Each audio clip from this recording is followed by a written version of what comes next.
going to call the September 16th, 2024 meeting of the Charter Revision Commission to order.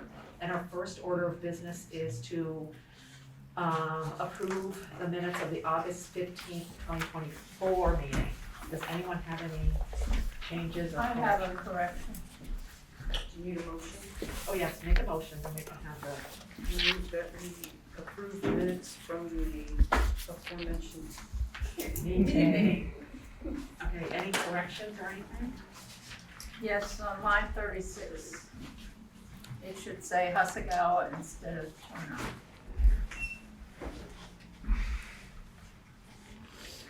Okay. So Denise, do you take a friendly amendment to say approve the minutes as corrected or whatever you want to? Yes. Okay, any others? All right, all those in favor of approving the minutes, say aye. Aye. Anyone opposed? Okay, we approve the minutes, 5-0. 6. Oh, 6-0, no. Oh yeah, there's 6 of us now. I was thinking I was on the select board again, 5-0. So it's 6-0. The first item on our agenda is the meeting schedule. And just so everybody, I did this, I kind of tried and I put a memo together that we can, that's sort of a handy reference that we're going through these agenda items. Obviously, it's not all inclusive, but it gives us something to go on. So far, we've agreed on what meetings we're gonna have through December 19th. And we're pretty much gonna meet, if we need to, twice a month. We have meeting dates scheduled for twice a month. And I'm hoping for the public that we'll get the meetings dates on the charter page on the website. I do wanna flag 2 things. Obviously, this is the 16th. On the 30th, we're having a meeting. And what Maya and I have been planning is we know we need to make decisions.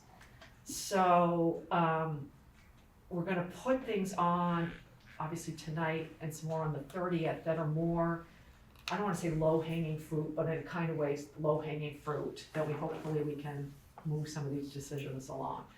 On October 10th and October 17th is when we're gonna have the discussion about representative town meeting. And our town attorney is gonna join us on the 10th, starting at 7 p.m. and then be here again for the 17th. To really help us deal with, where we wanna go.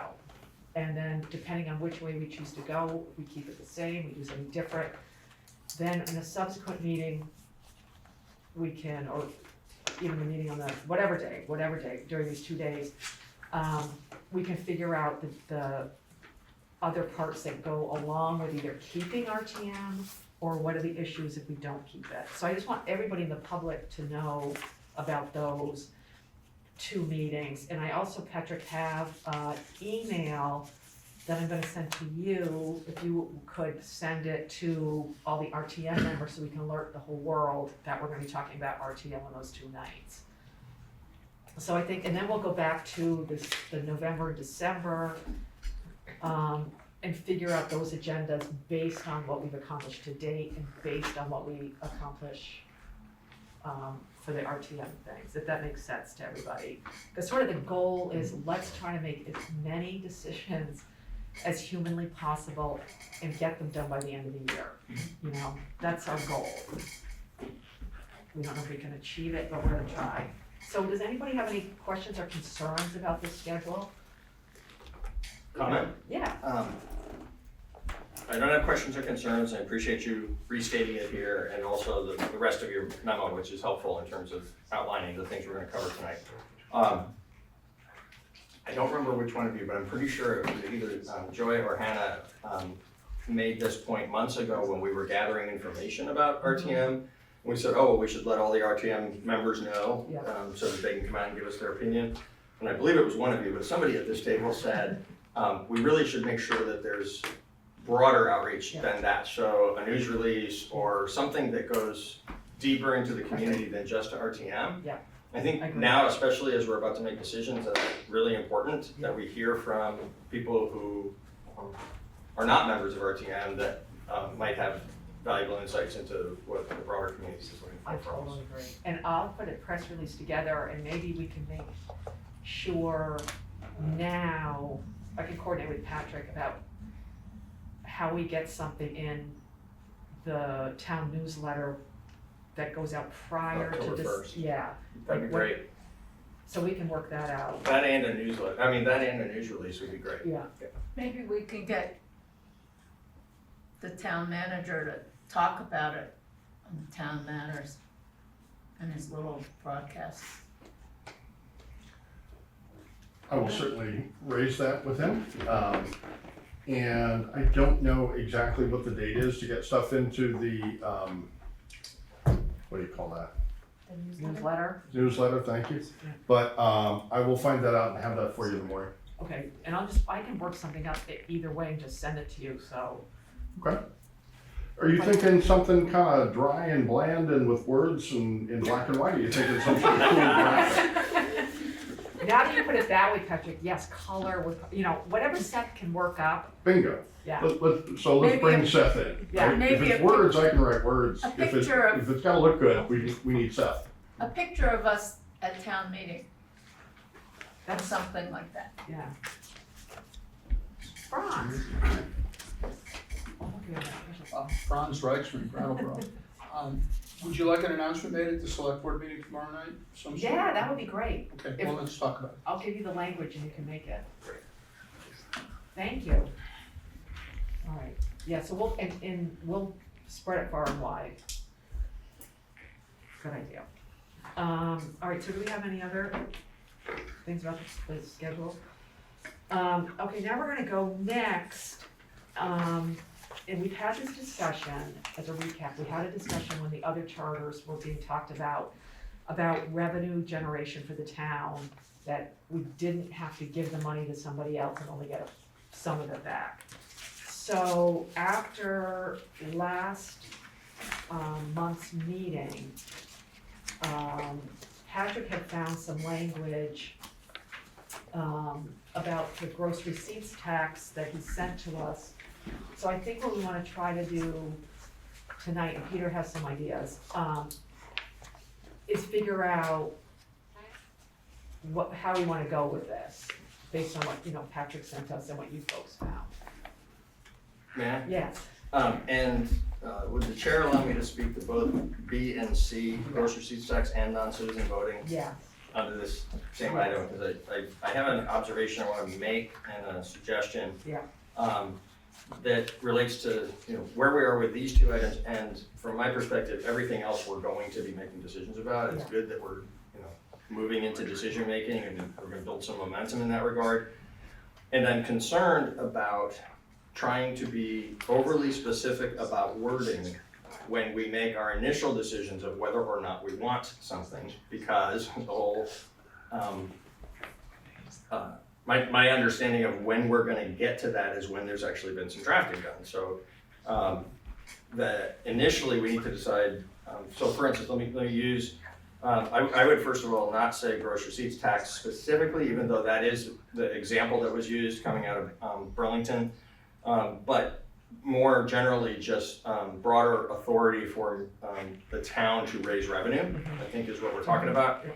And so on that question of the broader authority for the town to raise revenue, and on non-citizen voting, that we've already actually expressed our intentions on, it feels to me like at this moment, the question is, do we want that in? We could have said last month, no, we don't want non-citizen voting, we're happy with just having US citizens able to vote. And then there would not be any drafting to be done, and there would not be a future vote. But instead we decided we do want that in, Yeah. and we decided that unanimously. So my expectation with that would be that then there would be, at such time as Hannah's ready to bring us some language on that and some other things, Yeah. we would vote on the specific language. Does this reflect the intention?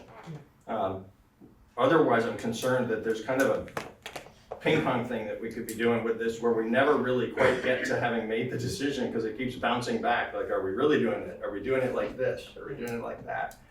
As opposed to, we want it, and we want it to be broad, and we want it to reflect, kind of run parallel with the 16 and 17-year-olds being able to vote, and we need to look at real language to decide whether or not it's saying what we want it to say. Yeah. So, Yeah. it feels to me the same about the revenue, we just haven't voted yet about the revenue. Maya, you wanna say something? Yeah, I would be in favor of lifting language from that somebody else has already gotten approved. Yep. For, Yeah, and I think this goes. rather than trying to write something new. And to me, this sort of goes to what we're gonna talk about at the end, and I realize I haven't acknowledged this, David Gartenstein has resigned. And we're gonna have a discussion about that at the end, and I think it comes down to the whole issue of how we're gonna draft this stuff. Because we now have one lawyer, not two. Right. And it's how much do we really, how can we draft things so we're not going like, hey, Hannah, here's the whole charter to draft? And I think Maya's point speaks to, there's things that exist already that we may just wanna take that language. So what you're saying is super valid. I'm with you on we need to make decisions on what we need to say yes to the concept. Then we need to figure out what the language is and then bring that back. And I believe in some cases, it's going to be that, I'm all for Yeah. grabbing it from somebody else when it's a pretty straightforward matter and we like the language. Yeah. We've looked at 3 separate examples for non-citizen voting, and I don't think any one of them is actually the one that we'd wanna use as our language, so. And we have Bob here, Yeah. who I would say, again, not in this setting, I don't think we should be trying to wordsmith in this setting. Yeah. But I think, Bob is the town attorney and, don't mean to make you sound old, but 30 plus years of experience, I think.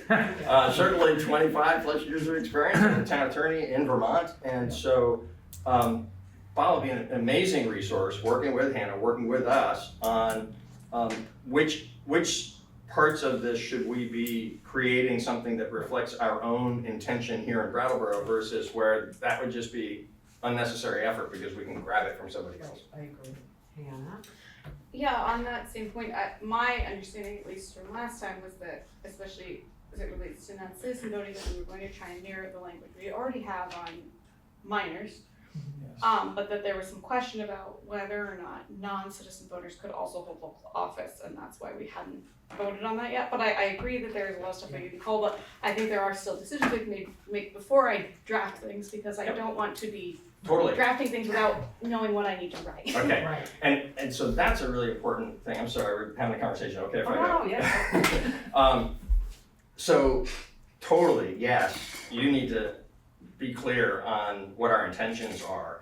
And so in that particular case, it may, either I may have come away with a false sense of how clear it was, or we may just not have been clear enough in stating our intention. I thought that over the course of the discussion, but not in the motion, we said about having it be parallel, as you said tonight, parallel to the 16-year-old vote. And I couldn't recall whether, where were the boundaries? What offices could the 16-year-olds be in and what offices couldn't they be in? And so we were gonna check with Bob about that. But from my perspective, as one of us 6, once we know that, then what we wanna do is have there be non-citizen language that together with the 16 and 17-year-olds is, meets, says the things it needs to say to allow both things to be happening in the same manner. It's my understanding, and Bob can correct me if I'm wrong, that 16-year-olds can be elected to select board and to RTM. And they can serve on various committees. Right. And that's it. Yeah, I think the question was whether or not we could apply that same thing to non-citizen voting, and I Right. don't know that we've got an answer to that because Bob wasn't here. Do you know the answer to that question? I think you're correct, just taking a quick look at this, because a youth voter is 16 to 18, otherwise qualified to vote. And then, if you look at, select board members are elected at large, so I think, yes, that can be. Yeah, and we did, as I understand it, from what Hillary Francis, well, we're sort of skipping ahead, but I'll say it anyway. From what Hillary Francis explained to me, if I read it right, was that it was the state legislature. We didn't put that in, as I understand it. The town didn't say they could hold office, unless I'm wrong. I've I've heard that same story as well. Yeah, I got an email from Hillary on it. But, so wait, let's go back for 1 sec, so we're really on gross receipts tax. Don't skip, we'll get Bob gets an answer. So I think,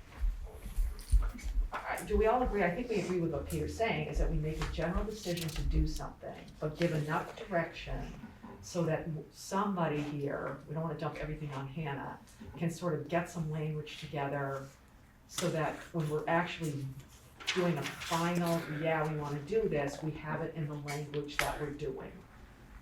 Is that what we're saying? That is what I'm saying, and when we've settled that together, I'd like to speak specifically to gross receipts. Yeah. Let me see if I understand what you're saying. So, first we vote on the concept, and we all agree, or don't agree. And if we agree on the concept, then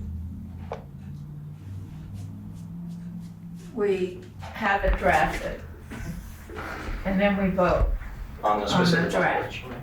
Okay, so on each issue, we're gonna have 2 votes. Yeah, but I think the big thing is, when we say, yeah, we want youth voting, and Hannah's right, we say, yeah, or we want non-citizen voting. But it's, yeah, and we say we want it to mirror youth voting. But the question is, can non-citizens hold office? So we need to figure that out before somebody goes and, But if they can't, I mean, if constitutionally they can't, Right. then the language won't mirror in that That's respect, right. it'll mirror in every other respect. That's But if right. they can, We then put- our intention is that it does. right, and I think if we get that kind of, we have all the questions in our mind that this is what we'd love it to say, if it can say it.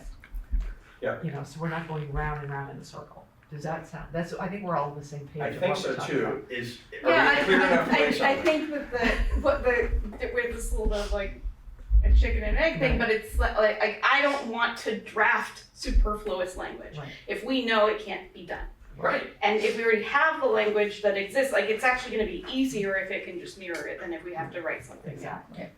Exactly. and that's why I think it's important for us to draw on Bob's experience. He can help us know, is it clean and clear, or is it muddled because of this Yeah. consideration over here? And then you as lawyers can talk about the consideration and kind of see So where even we're if at. it's, we just, I think that's a more straightforward one than like the gross receipts one, but if we can just agree, like, we want it to mirror the youth vote language to the Yes. extent legally possible, then that's Absolutely. fine. Yeah. I can work that out, but I don't wanna say, well, maybe we wanna do this, or maybe we wanna No. do that, but like, Right. let's figure it out, let's just see what they look like. Like, I don't wanna draft a bunch of like proposals. Of course not, and that's what I thought we did last time. I'm happy to do a new motion now that makes that clearer, because what you just said is. I mean, I think it does. That's the thing. I also thought I had said pretty clearly, I wasn't gonna present a draft until next meeting, so. I've done it. No sweat, but that was my intent, and I thought that's what we voted on. So if you'd like us to vote again to just reinforce it, we can, or are we clear on that one now? Yeah, we're clear on that one. Okay, I think we're clear. may I speak then to revenue? Yes. So similarly on revenue, except even more so, because Wait a minute, did we vote that we were gonna do youth voting? I mean. We did last time. it's in the Yeah, and minutes. for some Yeah. reason, Yeah. you and I, like, both confused. Yep. 2 of us were confused. Yeah, The so that makes motion sense. was, look at language, but meaning that there would be language drafted that we could look at. Yeah. To include non-citizen voting and serving in local offices in elections. Okay. And we got confused thinking we didn't even vote. Okay, I see. That's just ours, and that's like Okay. why you got this weird thing in the memo, which I was gonna say when we Got it. got there. On revenue,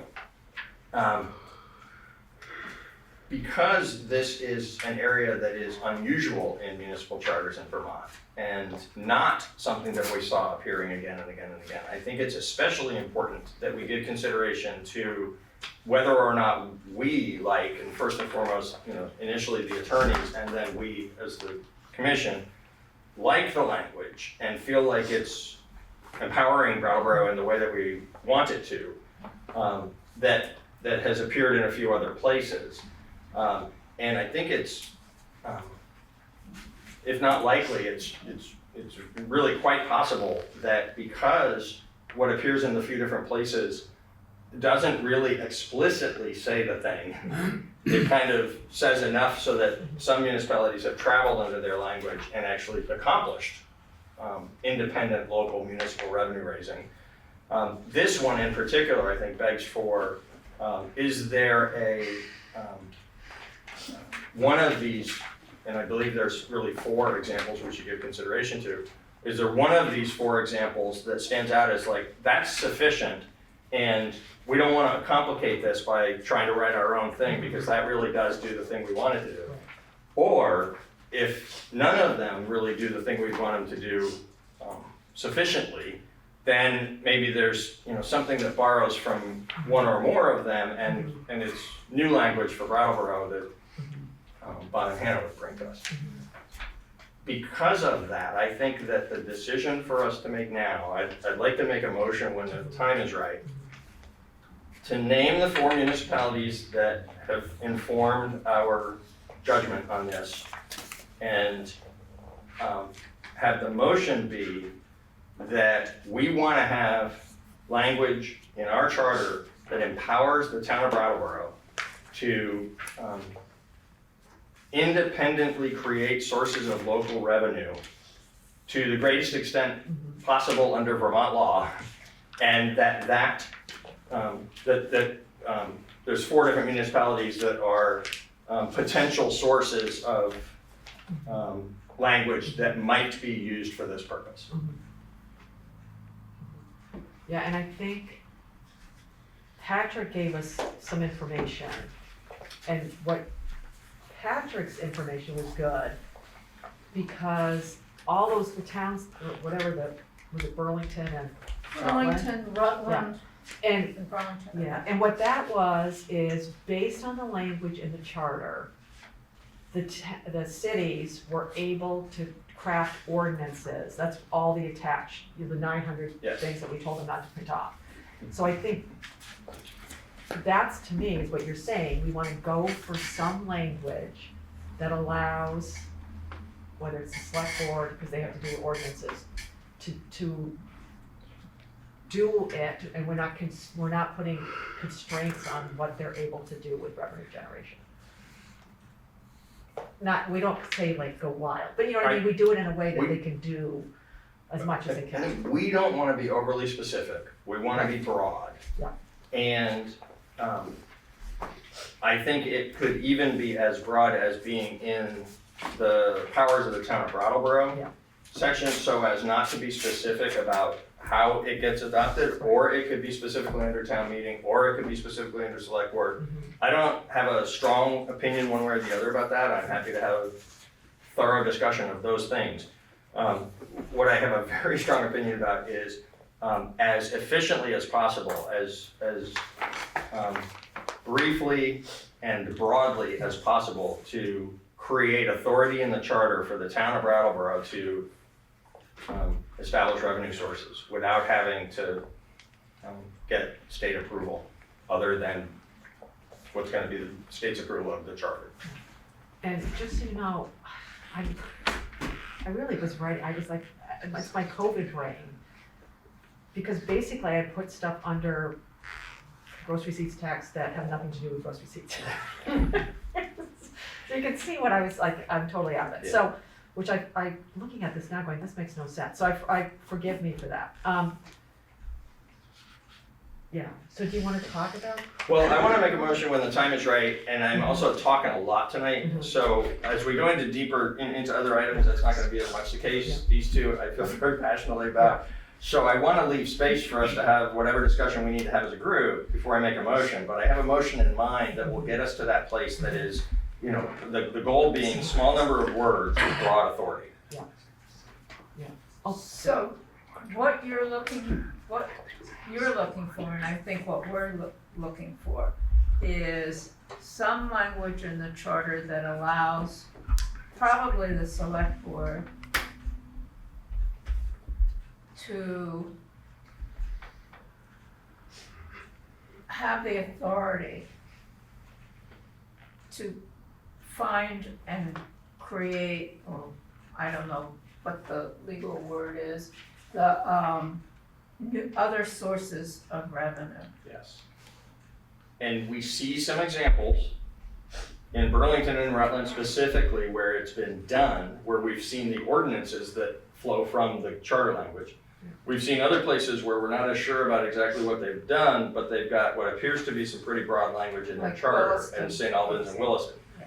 And so, again, speaking to the broader principle of how we're gonna do our work, what I'd like to do on this item is have us take a vote tonight that we're gonna, ask the drafters to look at those 4 examples from charters that have been approved by the state legislature and either borrow from them or use them in your good legal minds as what helps you generate Brattleboro language that is as efficient in words and as broad in authority as possible.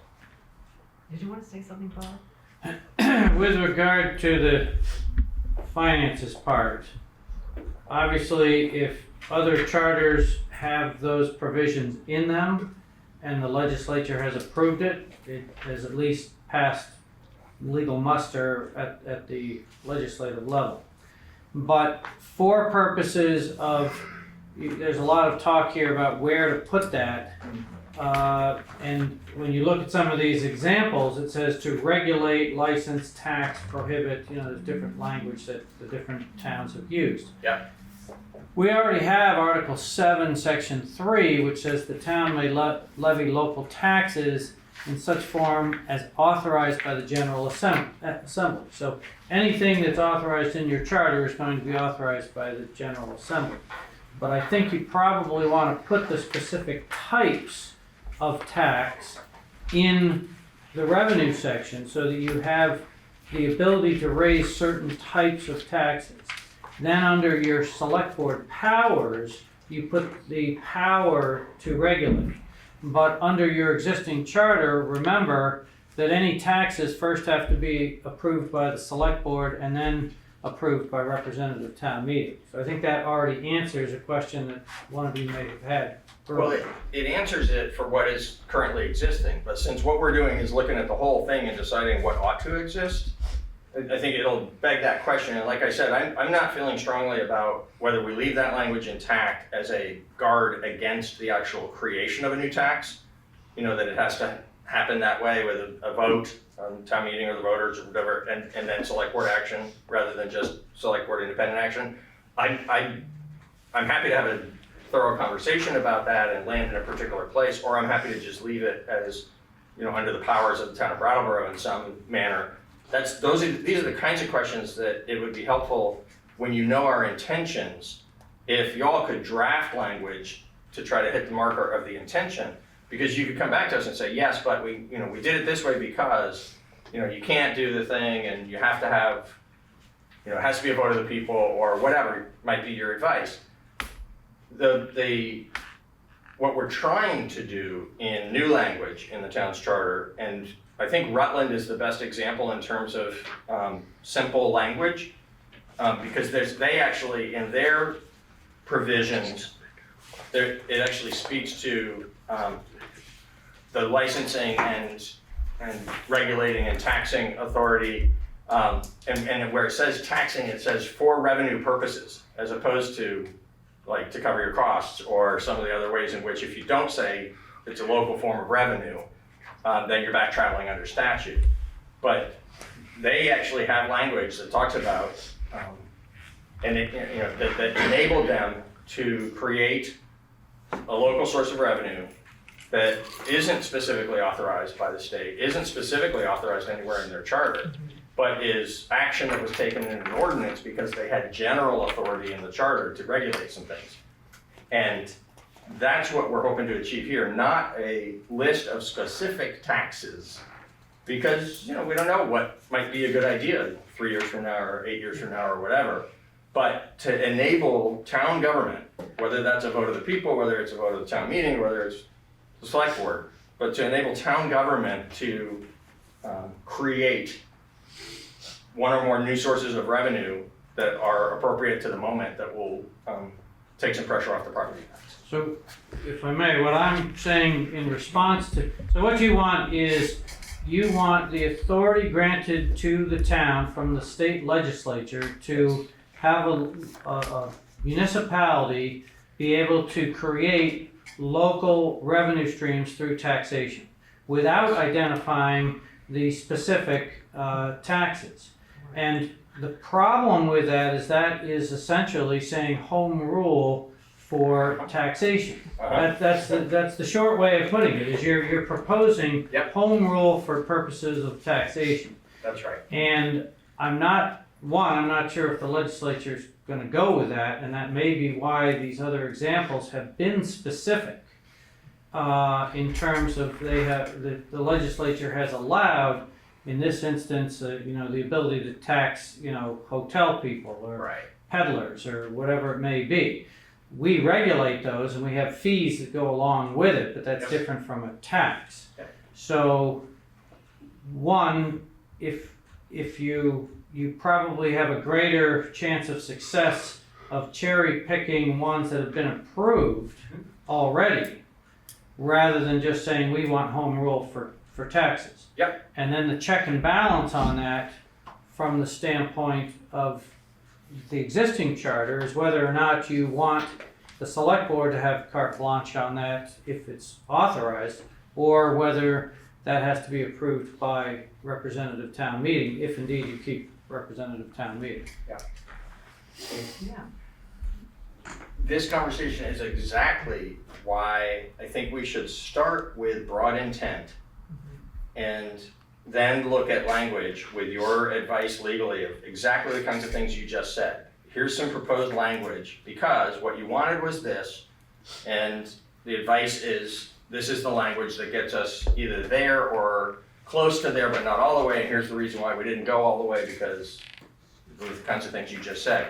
I'm concerned that if we have these kinds of conversations, item by item by item by item here, it's gonna be a daunting task to try to actually arrive at the goal of constructing the changes that we believe are appropriate for the charter. I think that instead, if we as a group can agree, and we will sometimes disagree, but if, we seem to agree, I think, on this one about, we've seen some examples that gave greater than normal local authority, not full home rule, but significantly greater. I mean, these are sources of revenue that are significant in Rutland and Burlington,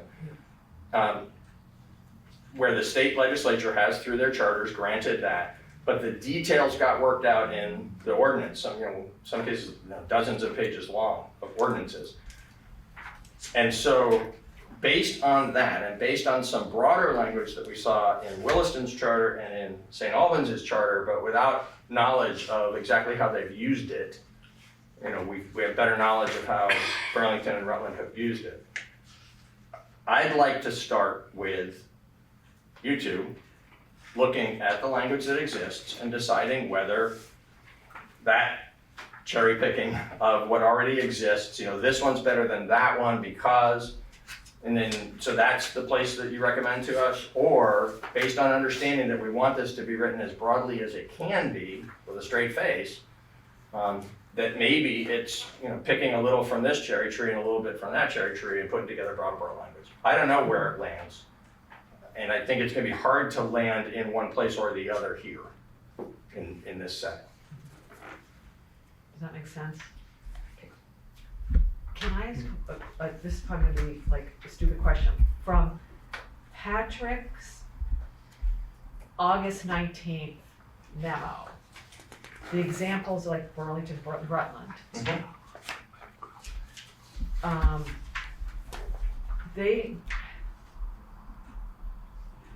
Did the state had to give Burlington the permission to tax, athletic contests, exhibitions, or entertainment, or so they specifically had to ask for that? Is In this their what- charter. This language comes from their charter. Okay, so Yeah. they just had the general, and then they could do whatever they So, wanted. well, not whatever they wanted, but within the boundaries of this language, they then wrote ordinances to accomplish Right, well- specifically what they wanted to do. The Right, stuff in Patrick's memo is not in the, not charter, is it? Yes. Yeah, that's all true. All of that is charter language. The attachments to Patrick's memo Right. were ordinances. I see what you mean. Okay. But it's still, they were given by the legislature based on the legislature approving their charters. Yes, That they could do all this stuff. yes. So, I'm just following like this, the stream of consciousness, stupid person I'm being right now. We want this stuff. Yes. Say we want this stuff. Say we want to be able to do tax athletic contests and exhibitions and entertainment. Yes. All that stuff. Right now, we can't do it. Because we have to have the legislature tell us we can. Right. But the legislature, did Burlington have this specific language go through the legislature, or did they Yeah. just have something general, and then they No, did an ordinance? this is the language from their charter, Right. and it's only in their charter because it got approved by the Well, legislature. that's my question, so, Right. the thing is, to me, I get we wanna be very wide, Mhm. but would we be able to do what Burlington is doing and Rutland doing, and if, do we have to be specific? Do you see what I'm saying? Yeah, I do, and that's what Bob is saying Okay. too, which is why I'd like to not try to decide how narrow to be right now Right. in this discussion. Right. Because I think it behooves Brattleboro as a community to be trying to have as much authority as possible. I understand what you're saying, I think you're right, Bob, that if it's written completely broadly, if we were to say, frankly, in those words, what we're seeking is, local home rule for revenue raising purposes, that provision will never make it through the Government Operations Committee at either chamber at the legislature. But I'm suggesting that there's language that's very empowering that has made it through the legislature. And I find the Rutland and Burlington ones to be, they're concerning to me because they are so specific that we would be narrowing the future choices for the select board or town meeting or the voters here in Brattleboro to what a group of people at some point in time thought was good for Burlington or for Rutland. So I'd like to see us get some legal advice on how broad this language might be, So, and then go from there. And if you were to come back to us after, looking at this further and thinking about it further and saying, well, we're really never gonna do any better than just copying Rutland and Burlington or whatever. Maybe St. Albans also, which has a very long list of things. I think what St. Albans is doing, if I understand their charter correctly, they did what you described, except they listed for pages and pages everything they could possibly think of that they might wanna charge tax on. And so maybe it's that, I don't know. What I know is there's 4 examples that might be really useful to us. And just trying to choose one to say, that's the one we wanna follow, feels premature to me. And in the doing the work of getting to decide what is best out of these 4, out of what we learn from these 4, maybe the place we land is writing a 5th that draws on pieces from each or from several. Or maybe we land in a place that says, forget about the others, Burlington's is the one we want. But I don't know where that is gonna be. And so for tonight, I'm hoping we can say we want language that is as broad as possible and empowering as possible for Brattleboro.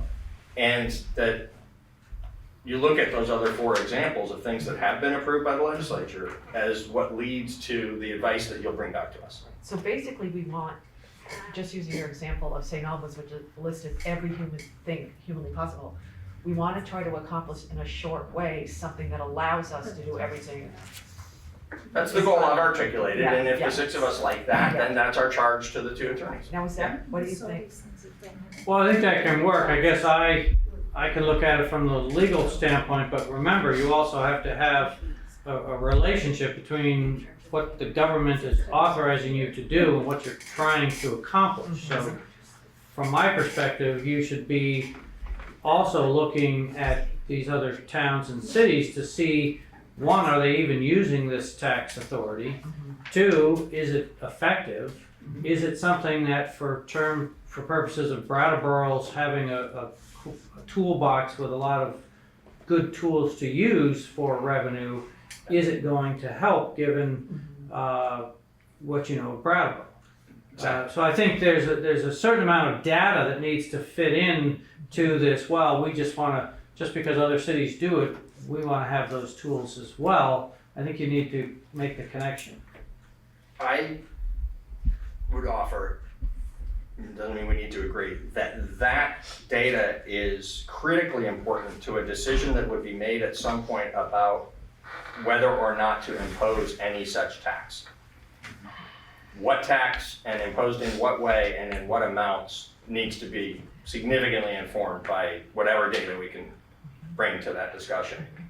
Actually, I would suggest that our goal, my goal, and it's consistent with something we've talked about in town government for at least the past decade here in Brattleboro, is in the charter language, not to strive to hit that mark, but instead to be empowered to have those discussions as a community in the future. So the charter says, yeah, you can raise some local revenue in Brattleboro. Maybe it's only for this, this, this, and this, or maybe it's somewhat broader if we can find a way to be broader. But wherever that broad versus more narrow lands, that the charter is not saying, these are good taxes, we need them here and we need them now. The charter is saying we have empowered ourselves to make those decisions in Brattleboro and not have to hope and pray and beg for Montpelier to do it. And it would be, like, say it's the select board that's gonna do it, Patrick would be doing all that research we're just Yeah. talking about. Like, somebody like Patrick would be looking into it and saying, no, this works or this doesn't. And not necessarily us as a commission worrying about that. Exactly. Okay, so then that gets more into whether or not it's going to be preempted by other state laws versus the specific authority granted to it. That's right. Okay, all right. Yep. I can look at that. Thank you. Do we all just understand what we're talking about? So, somewhat. Can Oh, I Patrick. ask you a question of everybody? I'm curious. I have seen Brattleboro send very reasonable, very well thought out, and supported by the public, broadly, language sent to the legislature, only to have the legislature say, no, thank you. And so I'm wondering, from a strategic point of view, as we look at other language that has been embraced by the legislature, I don't know when, reading this language, it doesn't seem like it was recently. So it could have been 100 years ago.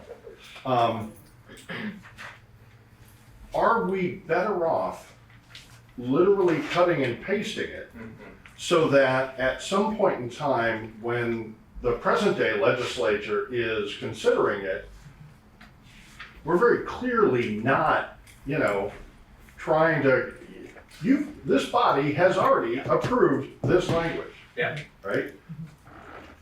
Tell me why it would be inappropriate for Brattleboro to have such privilege. Well, can I answer that? Sure. I totally agree with you. It makes sense that if a prior legislature approved it, you'd think the current one would too. It's different people. Yeah. And what's fascinating is you can watch the legislature on YouTube, now. So I was watching some of the committee meetings where they were talking about charter changes.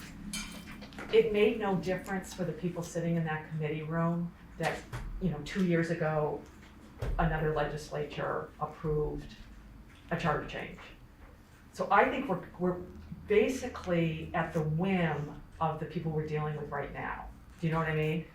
Because the 16-year-old, thing didn't make it the first time. So I think, and I agree with that, it'd be totally logical that you think because it's in somebody else's charter, they would approve it for us, but it's a whole different group of people. So I think we sort of got to roll the dice and say, hey, this was approved, let's try it again. I think we have to go into whatever we decide thinking it may not get through. I mean, it may be the smartest thing, you know what I mean? I'm sort of saying, I agree with you, Patrick, but it doesn't mean just because we're taking it out of another charter, it's gonna get approved, So if adhering to the language verbatim offers you no advantage, then you might as well go for, hey, we'd like home rule as far as revenue goes. Except that I think Bob's right, we can expect that to be summarily rejected. So then it becomes a question of, is this the best we think we can do? If this is the best we think we can do, that you've given it some thought about how we might write something that is more general than this, and you don't think we're gonna get there, I'm not, it wouldn't bother me to hear that a month or two from now. That's just, now we've not tried to wordsmith it in this meeting. We've had the chance for you to give some thought and, maybe check some things about it and have some conversation with each other. What if it was this way? What if it was that way? I don't, whatever is your process, so that then it comes back to us. And, I think personally, if we have to just go with something somebody's already got in their charter, that Rutland's language looks to me the best. It is the shortest, clearest, and I like this phrase that they used several different times, for revenue purposes. And tax the same for revenue purposes. They're really clear about what they're doing. And so, and if maybe the place that we land after you all have had a chance to give some thought to it is, we really ought to just do it like Rutland's. And either it's exactly like Rutland's, or maybe we tweak a little bit the things we want to be able to tax. But I'd like to try to avoid that as much as possible, because that's getting into us trying to make that policy. I don't want to make policy here. I want to enable policy to be made later, rather than have that policy be precluded by state law. And so anyway, that's, I'm repeating myself, but it's important to me not just on, we've had a really long, detailed conversation about this item for good reason, because it's also unusual and complicated.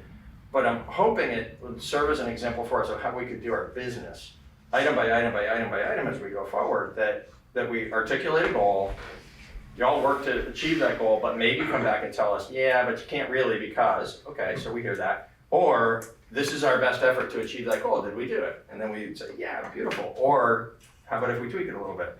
But that two-step process feels to me like our best way to agree substantively on what we want to change and what we don't want to change, and then not try to be a committee of the whole in the wordsmithing and the narrowing down, but get to that when you've got something ready for us. And I think, obviously, we don't want to go to the legislature saying we want all taxing authority, because we definitely know they're going to say no to that.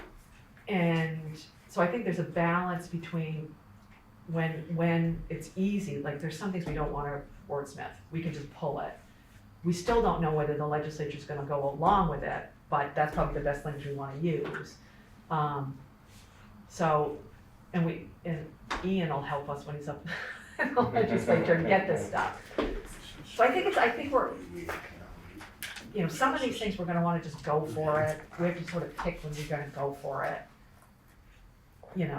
We'll use legal advice. If we're gonna do something that's totally unconstitutional, it's never gonna pass, we'll make those kind of decisions. Yeah. It's really, we're at the mercy of who is in the legislature and who happens to be in that committee. It's like, And I don't think we can worry about it. no, that's what I'm saying. I think we just go for what we want. And we have to make, we went through it with the 16-year-olds, that it was a townwide vote, and they said no.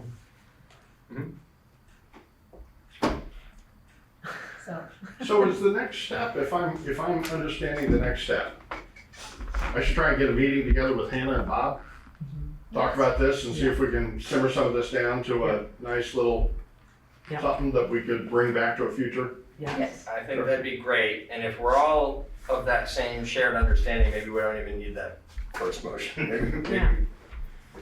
Maybe you just go do that, and then we have discussion of where you landed on I don't think we need to vote on that. No, and what you folks can do between Bob and Hannah, you can say to us, we're ready to put it on the agenda. You know what I mean? So we won't put anything on the agenda until you say, yeah, we're ready. You can just send. Does that make sense, Hannah? Yeah, I want to be clear. Yeah. I am happy to draft, and I am able to read and interpret statutes, but I do not have much experience in municipal law. Yeah, That's where Bob comes in. That's why I think the two of you being partners in this effort Mhm. would be really great. That'd be perfect. Okay, so we sort of agree where we're going with the revenue generation. Okay, I think so. does that sound good to everybody? Okay, we'll move to non-citizen voting. I think, Peter, you said you had some. And again, you guys, this whole memo was done on, I'm reading it now going, God, I'm all wrong on everything. I think I start getting right under new business. Yeah, I think that's right, but on non-citizen voting, I think we already covered it. So we voted last time that we wanna do it and we wanna have it run parallel to Yeah, 16, 17-year-olds. Yeah. Y'all are gonna get together and just make sure that there doesn't have to be some differentiating language regarding office holding. does that make sense? Yeah. Okay. All right, so we've got that, we've decided what we wanna do with that. And again, you just tell us when you're ready for us to look at any language, and we'll put it on an agenda.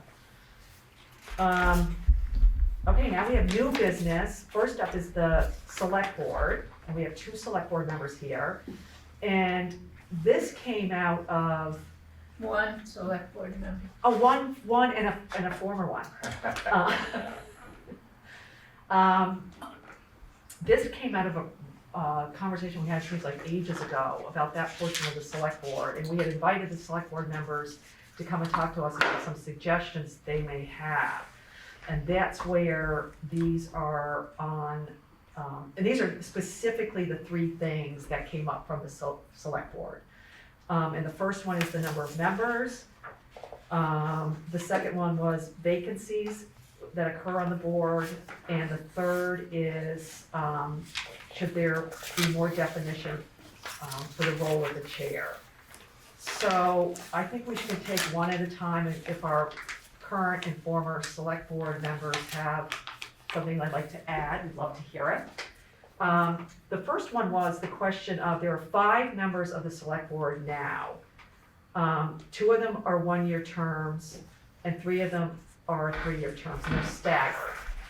So the question is, do we want to consider any changes in the number of board members and or changes in the terms? So I don't know, I don't wanna put you folks on the spot, but, yeah, you know, if you wanna say something, we'd love to hear it. Hi, Ian Goodnow. I appreciate all of your work on this committee, and I appreciate you putting this on the agenda. So we're just going to talk about that one first. Yeah. I think it's great the way it is. I was hoping that you all would just consider the question of like, is this the right number? Is it the breakdown correct? From my experience, I think having the opportunity for members of the public to run for a 1-year seat, learn whether they like the work or not, and then have an opportunity to run for a 3-year seat if they want to, which is the path I took, I think works very well. And then having 3 3-year seats means that you always have 2 members of the select board who have institutional knowledge, no matter where the election goes. You could have a 3 people, change over, but you've got 2 people who are remaining on the board. So I would advocate for probably just sticking with it. But I also am happy and would love to hear discussion if there are people who kind of feel differently, especially from a former town manager's perspective, if he felt like that was something that worked well or not. I'm not putting you on the spot, Franz. Do you want to add something? Franz Reichsman. So I don't have much to add on this. I think 5 is fine. I think the electoral schedule is fine. Go to 7, that wouldn't be bad necessarily. I don't feel real strongly about it, but I think the 5 works very well. I think what Ian said is true. I do have some ideas to talk about in the 3rd section, which might affect not the number of members, but the electoral schedule perhaps. But we'll get to that. Can I ask, is there ever a problem getting a quorum with 5? No, I would say no. But your question just stimulated another thought, which is right now we are really hampered by the open meeting law, that no more than 2 of us at a time can meet. If there were 7 members, we could actually have a conversation with 3 of us, which would be very refreshing. I don't mean that as like a really serious determining factor, but it just it would change a little bit how the select board members are allowed to interact.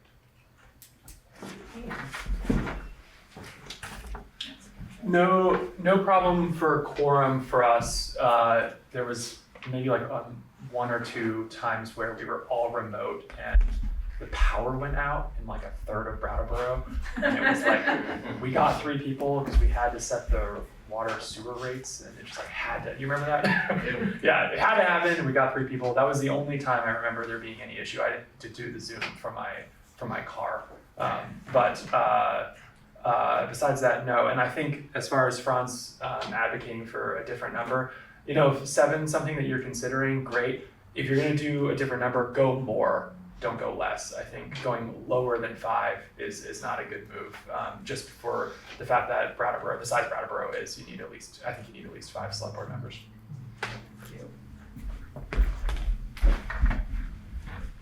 Anyone have any more thoughts? I was on the select board.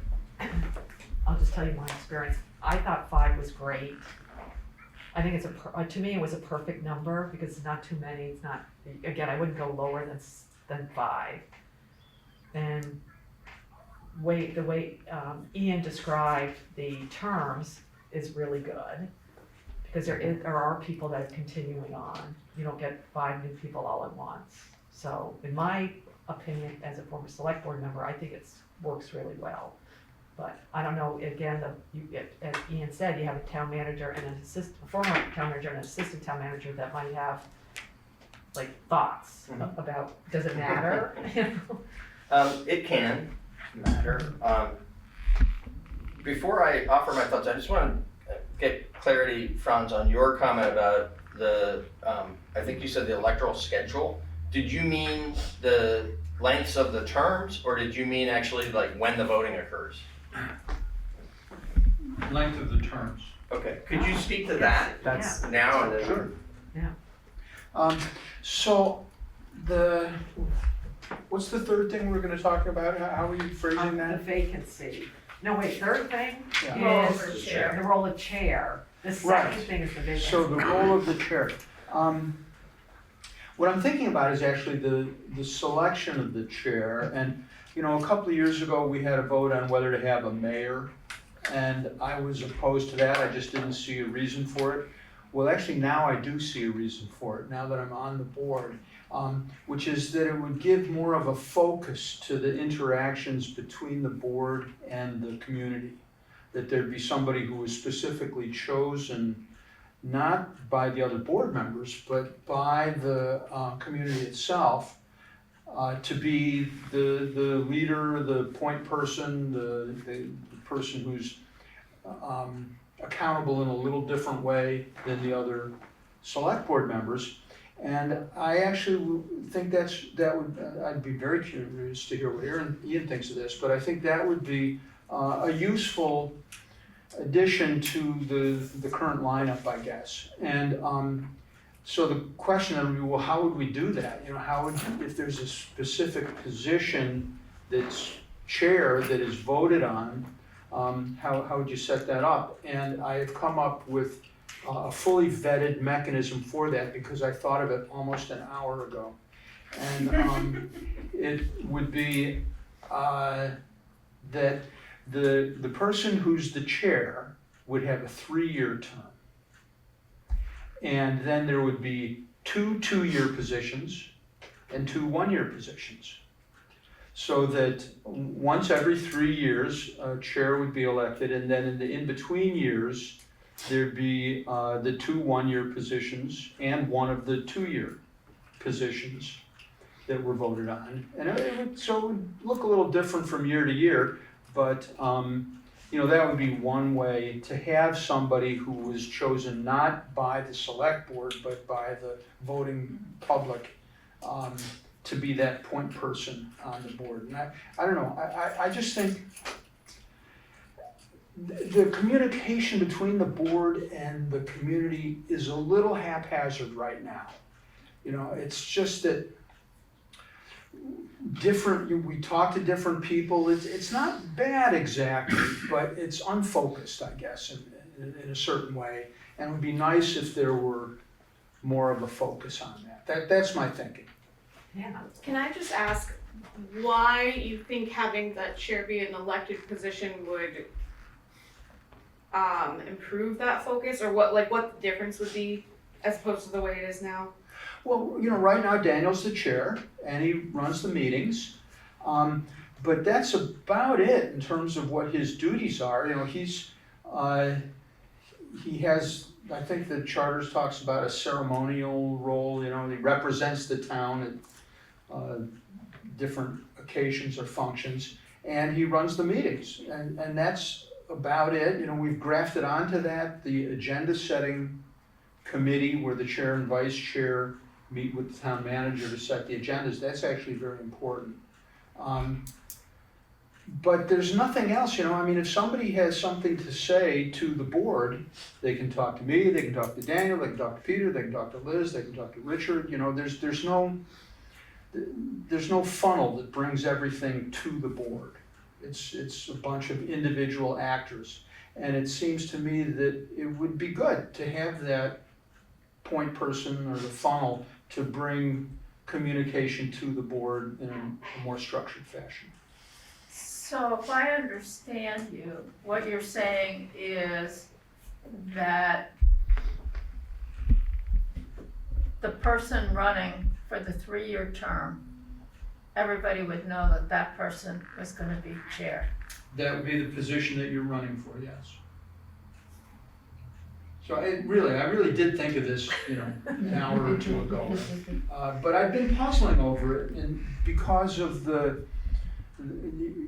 I've been thinking for a while about the leadership role on the board, but I didn't have a specific idea for how to do it until today.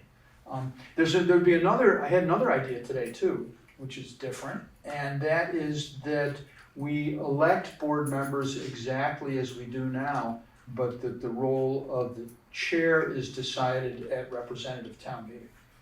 Think about that one. Ian, did you have a comment? I'm just looking at your face.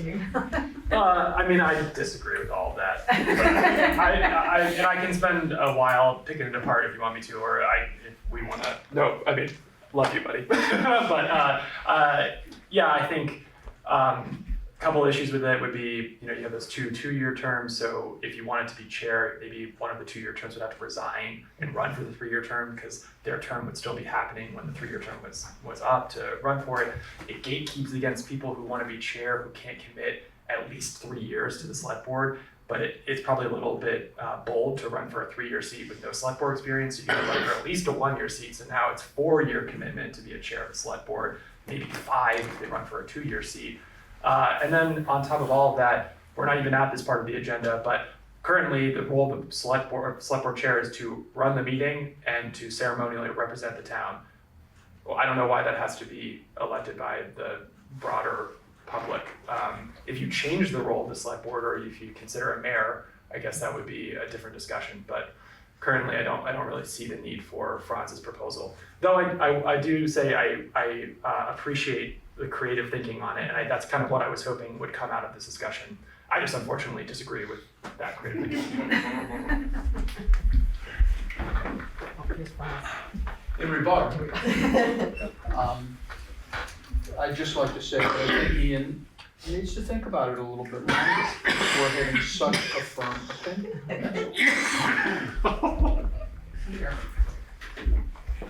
I've thought about it for years, and there's definitely different places that an individual can land reasonably, and different places that one community versus another can land on this. So all kidding aside, my goodness, this isn't a knee-jerk reaction. I don't like your idea either, Franz, but I'd like to offer a couple of reasons why, because it does come from my experience rather than just like reacting to your idea tonight.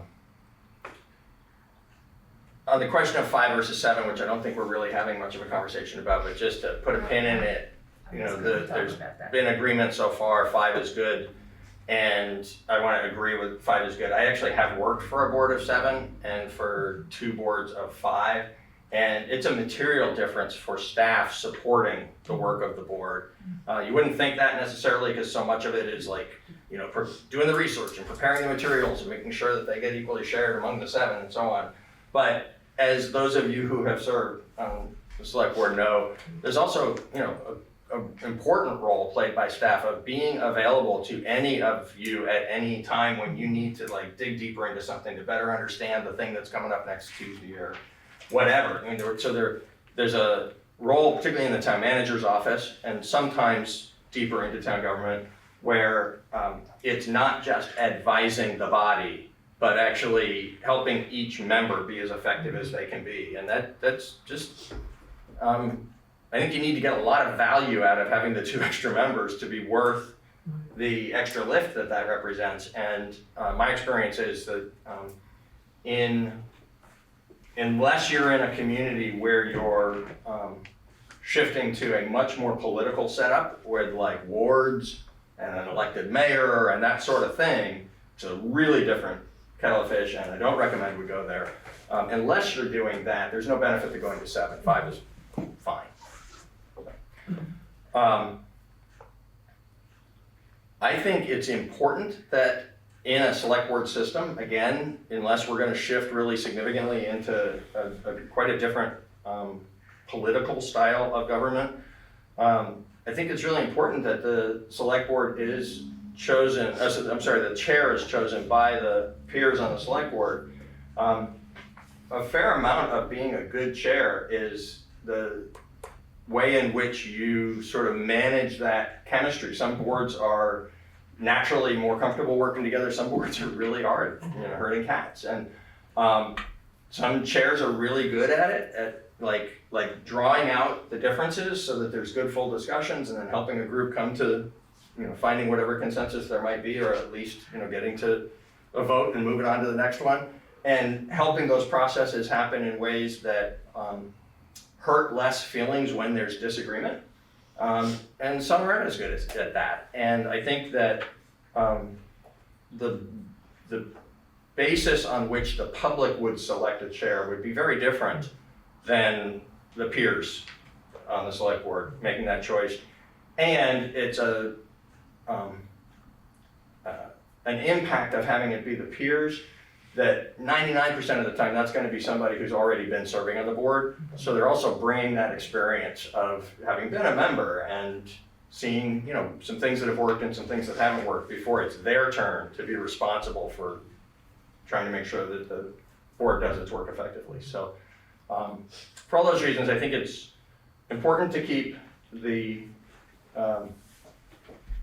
in this section 1, I don't think it's broken. I think that we saw in our research of the other charters some different ways in which almost all the towns have 5 members. There are some different ways in which they chop that up. I think this is not uncommon to do it this way. I think it has worked out for us here in Brattleboro for a very long time. I think we should keep the 3 3-year terms and the 2 1-year terms, and the select board chair being selected by the members. Did you want to comment, Maya? Yeah, I was just wanted to follow up on something Franz said, which was, with 5, the open meeting law prevents more than 2 of you from talking at a time. How much impact does that have? I feel the impact of that every day. It makes it a lot of work to bring people in on a discussion, and even then, you have to do it very carefully so that you're not effectively having, you know, letting one person know what another person said. You know, it can be 2 of you talking about, you know, pretty freely about what you think. But as soon as you say, oh yeah, and I talked to Fred and he said, then you're technically, I think, in violation of open meeting law. You know, Bob could say more on that. But I find it a real impediment. I get it that you don't want to make decisions outside of a warned meeting. But then extending that to any discussion of issues outside of a warned meeting, it becomes difficult. You know, if you're the state legislature and there's 150 of you, then you can't have a meeting with 76 people to talk about something. So, they've got it easy. They can pretty much do whatever they want. But when it gets down to a board of 5, it really does have an impact.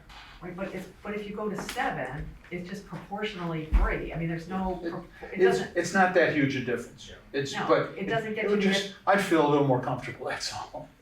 right, Yeah, I'm not advocating it for that reason. yeah. I like it, that there's the open. I like it the way it is, Ron.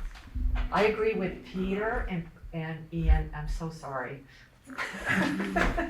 But really, this was It's so funny. my late Monday afternoon idea. I'm not pushing any of this. And we do appreciate like throwing stuff out there because it gets us to think about stuff. Yeah. So I do really Yeah. appreciate it. And to that point, the creative energy Yeah. is appreciated, and that's not just lip service. I guess what I'd like to underscore is, I believe it's fair to say this of our work together.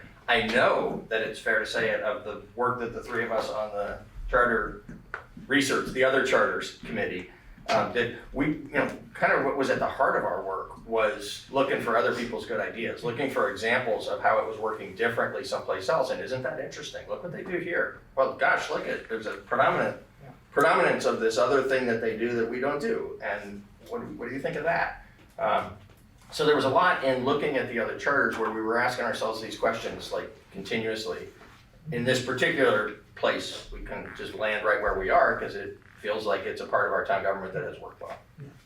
And it's nice to have the discussions too, so when we present this stuff to representative town meeting, we've had this discussion, it's something creative.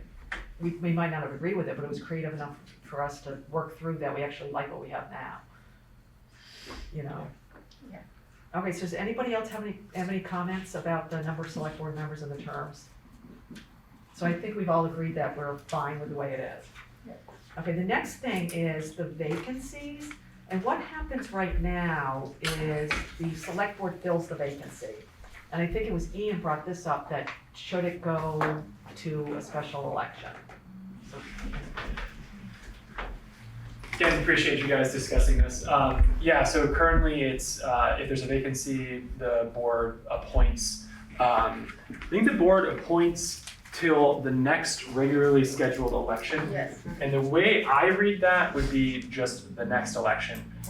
I was thinking about it and I wonder if there was a 3-year seat that vacated, you could argue that the next regularly scheduled election for that 3-year seat could be, so basically if someone resigned day 1 of their 3-year seat, the select board could appoint someone to fill the entire 3-seat role. I think that that's a little bit of a stretch, and probably most people who read it think it's the other way.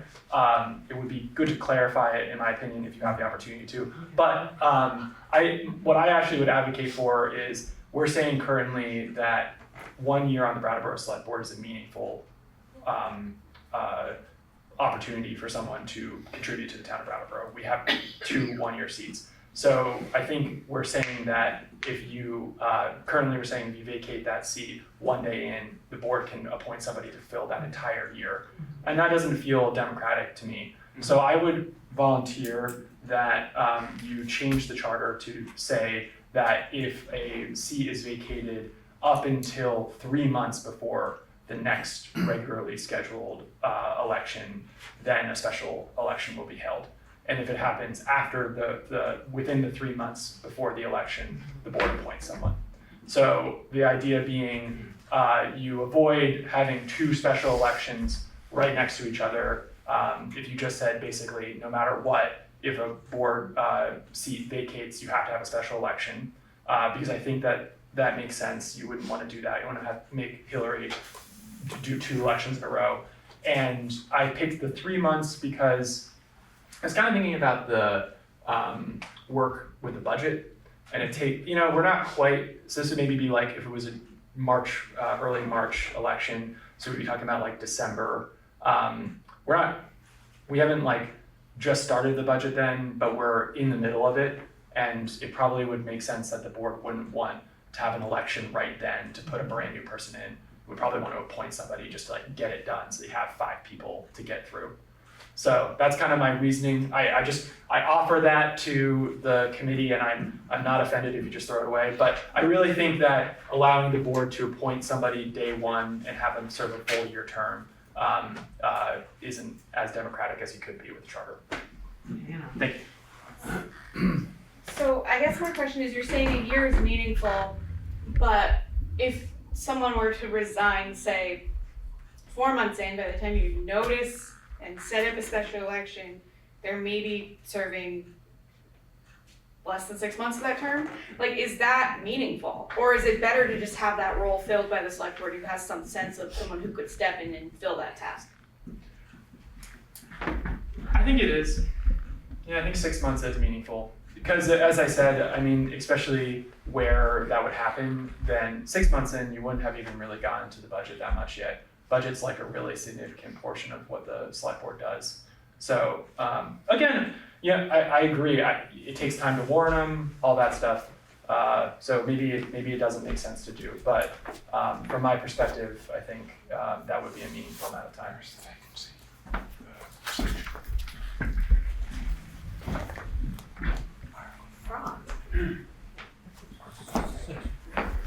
I'd like to interrogate Mr. Goodnow if he agrees to be interrogated. So would the select board appoint someone until the special election was held? Or would there be 4 members of the board until the special election is held? There would be 4 members of the board. Because that can happen with the current system too. As you're waiting to appoint somebody, you have like a certain amount of time. Thank you. Wow. It pains me to have to say this next thing, but I agree with Ian. So, given how old I am, I've been along here in this position to have gone back to the last time that this was an issue in Brattleboro.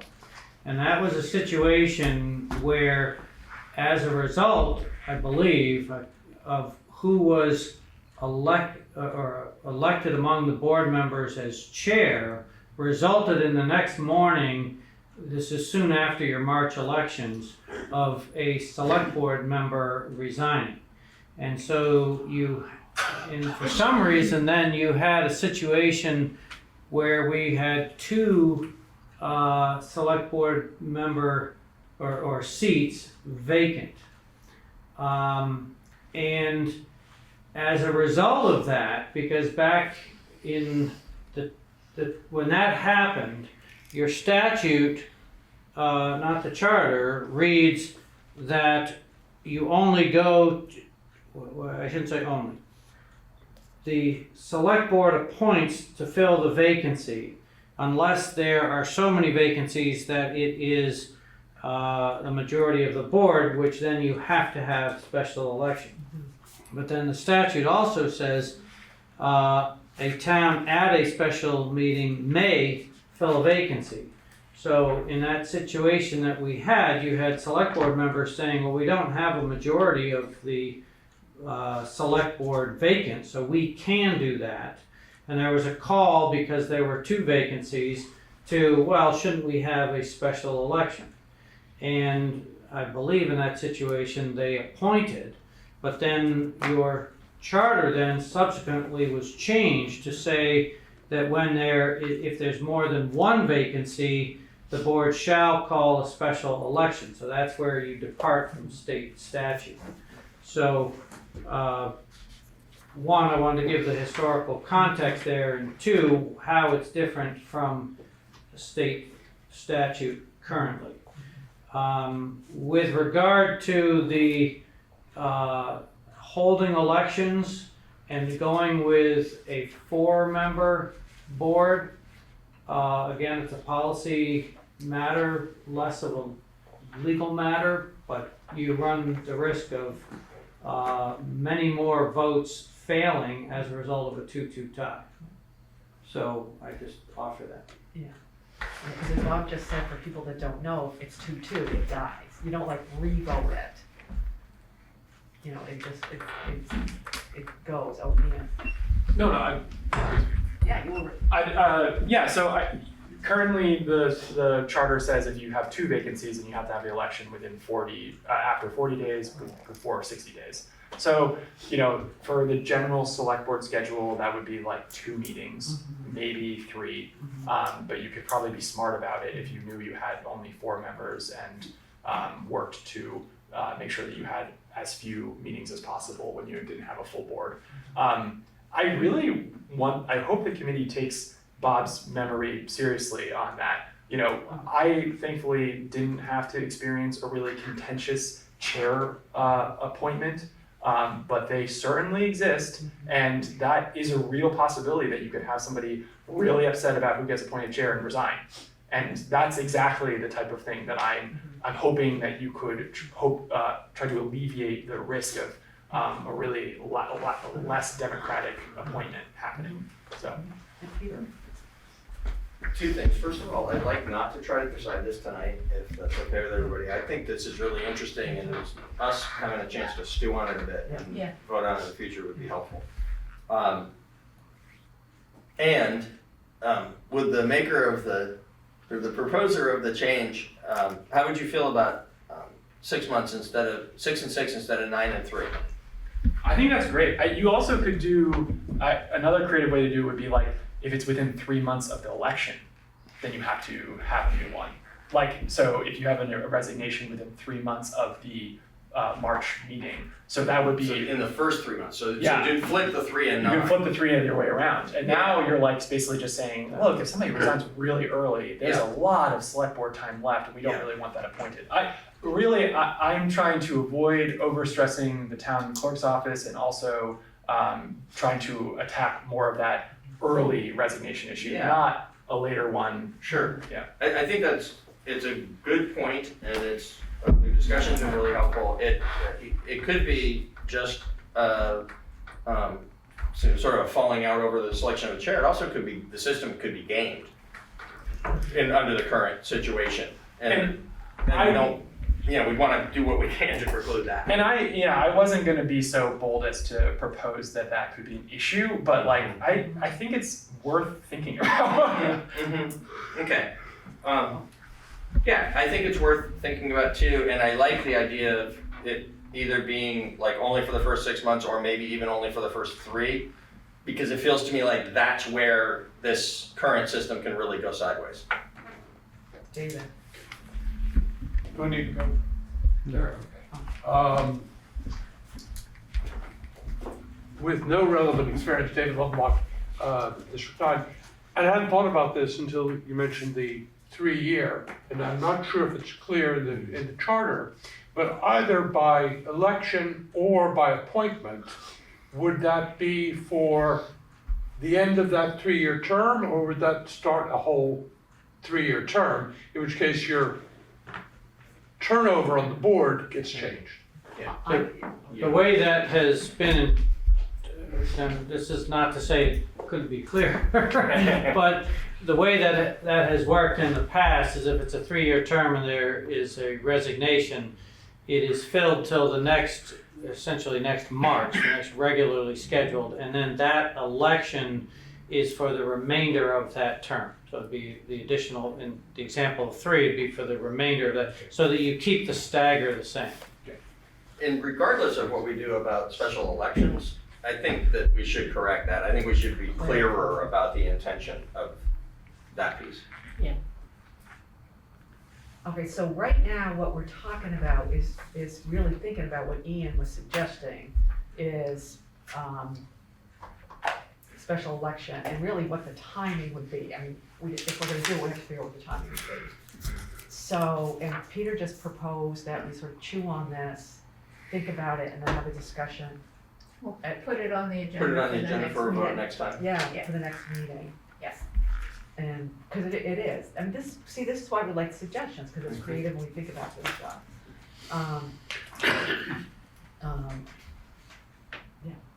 Okay, does anyone else have any comments on this, questions?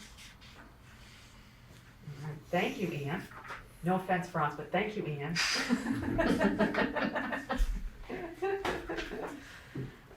Okay, the next one is the role of the chair, and this is what Ian suggested, or didn't really suggest, but said should maybe you wanna give, some consideration to the role of the chair, which is basically, as it was pointed out, preside over board meetings and like ceremonial train station openings and stuff.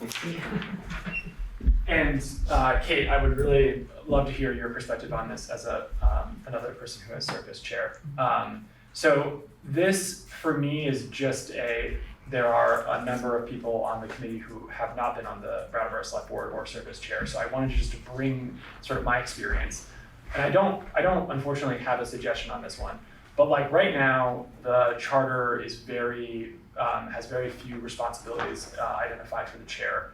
And then the chair has a bunch of other responsibilities that are basically decided by the Brattleboro Select Board in their first regular meeting after the representative town meeting, where they vote on this thing called like the rules and procedures. And that's what builds the charter or the agenda setting committee that Franz referenced earlier. It also sets like other sort of norms that the chair is going to enforce during the meetings and outside of the meetings potentially. It's quite a bit of power for the select board to operate that way, and it's a lot of power for the chair depending on how it all kind of boils out.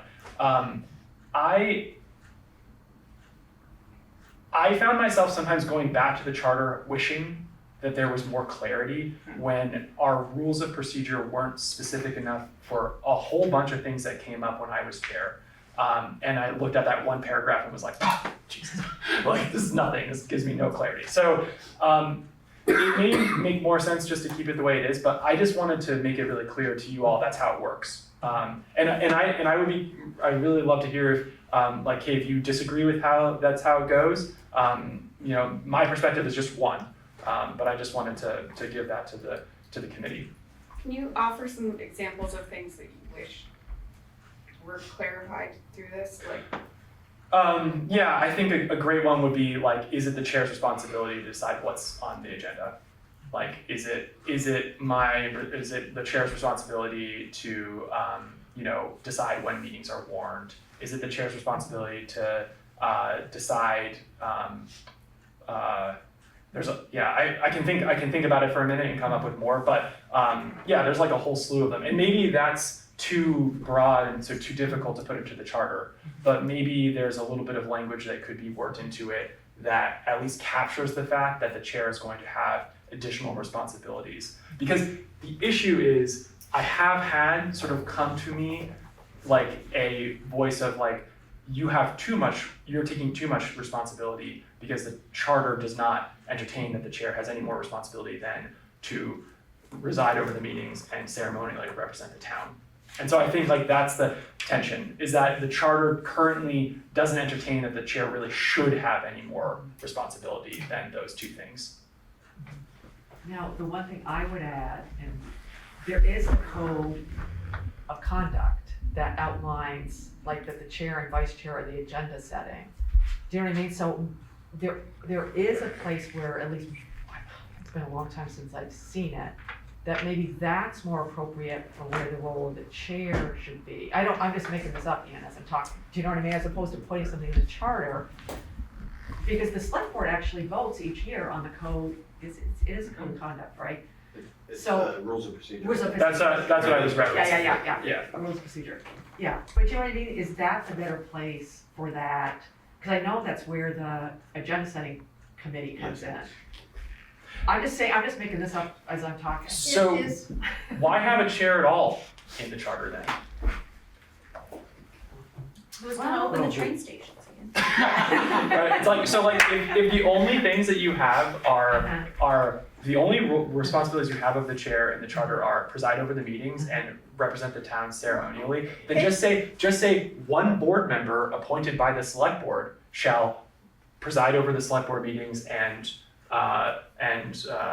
represent the town ceremonially. Like, theoretically, you could say that the select board doesn't have a chair, but they appoint, like, they could do whatever they want, right? It feels like it's a little bit too much, and you are establishing something for the select board, but not giving it any clarity. Peter's going crazy over there.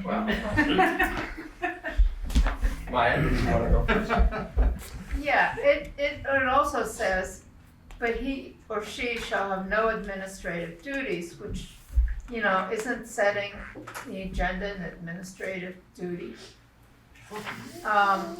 That's one of my questions. But the other is, these rules of procedure, is there any way, are they written anyplace? Yes, I mean, they're on the website and We they're. voted on every year. they're voted Okay, so we could look at those and maybe put some of what's in there that goes from every year into the charter? Well, if I may, Oh, yeah. Chair, so that's a policy question, I think, for the committee, is if you want to put that stuff in there. Because really, that's just like historically the tradition that the select board has used over the years, right?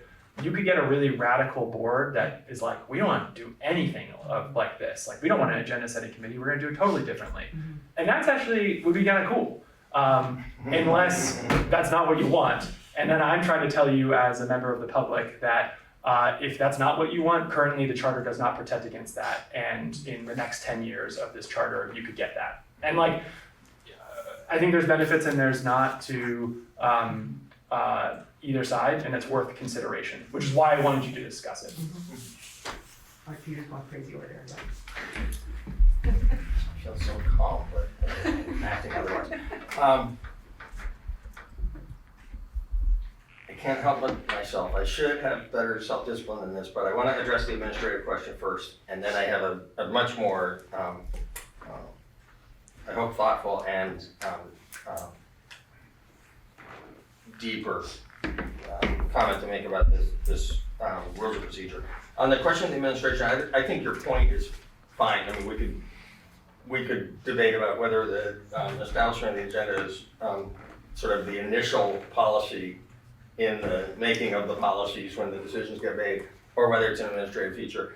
I think it's important that the language say no administrative duties, because it's not speaking to whatever like minute administration of select board business there might be, but keeping the clarity that there is a town administration and there is the elected body that is the policymakers. And there's beauty to our system that the elected policymakers are the ones who make all the big decisions and establish the policy, but can't individually mess with the day-to-day operations of the town. That's a really important part of the council manager plan. And unless we want a different form of government, I think that being as clear, even repetitively clear as possible about the separation is helpful. That's what I'm thinking, maybe we can clarify that. Okay.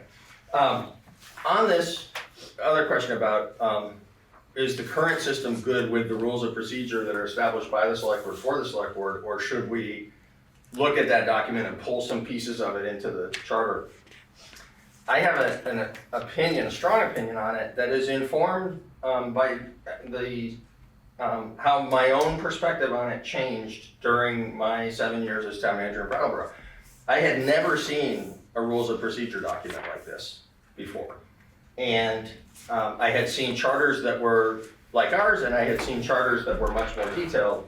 I had never seen a situation where anybody but the chair established the agenda. It's very normal in this form of government across the country that part of being chair is you establish the agenda. There is a tremendous additional layer of democracy built into the select board's rules of procedure currently, where not only are the chair and the vice chair both involved in setting the agenda, but if one of the other three members doesn't like if I say I'd like to have an item on the agenda and the two of them decide not to, I can then cause a vote of the board to get the board to tell the chair and the vice chair, oh yeah, we're gonna discuss that, put it on for next time.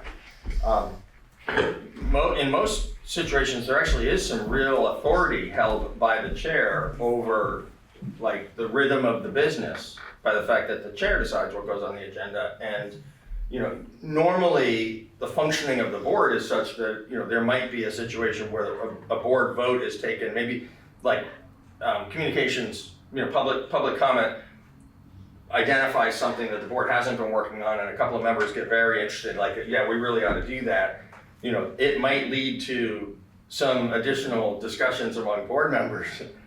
Like, yeah, we really need to have that, but in the end of the day, it's the chair who decides whether it goes on the agenda or not. So there can be very rigid systems. I like the current balance, but that's kind of neither here nor there. What I especially think is important, not just that whether you like it or not exactly as it sits today, I came all the way around from being kind of surprised and finding it unwieldy to thinking there's some real significant benefit to having the board at the beginning of each board year not just select a chair, but also establish its rules. And the first couple of years I was here, that seemed like a rubber stamping thing, like these are just the rules and they've been the rules and it's, you know, another year of approving the rules. But I watched multiple times from 2018 to 2022 of boards actually poking at it and changing it and either adding something that they thought was important or modifying something that they thought wasn't functioning the best it could. And so I think, again, in this idea that it's important that a board develop a chemistry so that 5 people can work together, not always agree about everything, but work together effectively, you know, every 2 weeks throughout the whole year. I think that there's really significant benefit to having the charter be simple and having the board own its own rules of procedure. I appreciate that, Peter. And I think, so currently, I don't think there is anything in the charter or anywhere that specifies that the board has to have a rules of procedure. No, that's so correct. Theoretically, you could currently have a new board elected, a new chair, and they could say, you know, throw the rules of procedure idea out the window, and then there is no clarity as to how an agenda is set. It's not entertained by the charter or by state law, and it's certainly not a Robert's Rules thing. It's like a weird gray area. So I think maybe the way you could do it is under one of the subsections where basically it says there's a subsection in this charter for the select board that's like, the board will meet at the first meeting and appoint a chair, a vice chair, and a clerk. You can add a last sentence in there that says the board shall also, a majority of the board shall vote on a rules and procedure where the rules and procedure will entertain how an agenda is set and if there's anything else that you think is important for the board to have as their part of their rules and procedure. The only counter or another push I would have to considering even more specificity in the charter would be continuity for the public.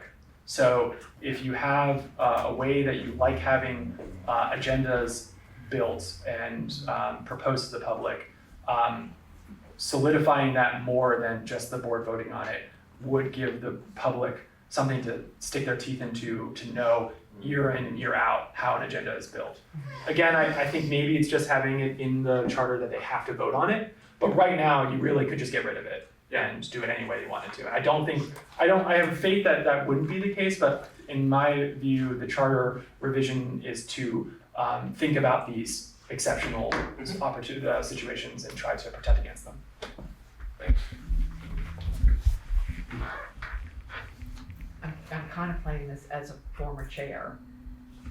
I totally get where you're going, Ian. I totally get where you're going. I don't want to put more powers for the chair in the charter. But I do think there might be merit to where you said later on, putting they'll meet on they do their organization meeting and they'll follow the rules of procedure. Yes. Now, obviously, their rules of procedure could be, we don't have rules, but at least they voted officially not to have rules. Right. Do you know what I'm saying? Right.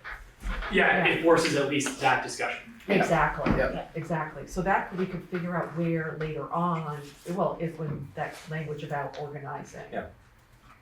Yeah. I think that'd be good. Does this make sense to everybody? Yeah. So we won't do anything with what is currently under role of the chair, but later on we'll add, they'll meet on such and such a date and do whatever it already says and somehow like vote. Select the chair. Yeah, it would be section 5 appointments, subsection A So at the first meeting after the election, and the qualification, the select board shall elect a chair, a vice chair, and a clerk, and then you could do like comma, and we'll vote on our rules of procedure.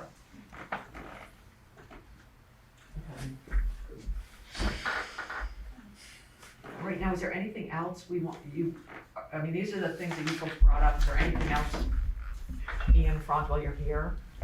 Oh, yeah. Yeah, and this came up as I was just sort of thinking about this meeting. Under Article 6, Section 3, subsection C, and I can just read it. So the select board may investigate all matters pertaining to town officers and employees and shall conduct all appeals and hearings required by law, but shall not abrogate the town manager's responsibility for exclusive supervision of the town employees. So I don't really have like a criticism of this subsection, but the wording of the way that it's worded in the charter and just sort of my own time on the select board, both as a member and as a chair, I found myself coming back to that subsection a number of times, trying to seek guidance from our town attorney, Bob Fisher, and also just like know what I'm supposed to be doing. And it was tricky. And so and maybe it is just always going to be tricky based on Peter's discussion on the balance of how our government works. But I don't know how long it's been since that subsection's been looked at, and and like if it lines up with state law, and if it could be worded better to provide guidance for future select boards when they're in those tricky situations. I encourage the committee to at least consider looking at it. Now, which one, what was, article what? Same That's section. Ian, did you mean Article 4? Oh, did I read the Roman numeral wrong? Yes. Yeah. Okay, good, I couldn't think of that. Oh, yeah, sorry, article, I'm on the powers and responsibilities You select just, board. yeah, you just like flipped it. Okay. Yeah. I didn't go to law school, so I don't know. So Article 4, Section 3, prohibitions, subsection C.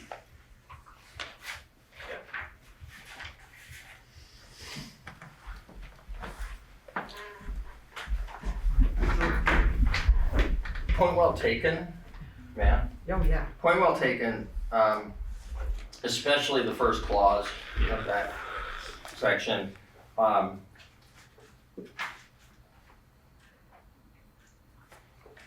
And we should look at it in conjunction with the language about the relationship between the select board and the manager, and I don't have that memorized, so I would want to spend a little bit of time with it.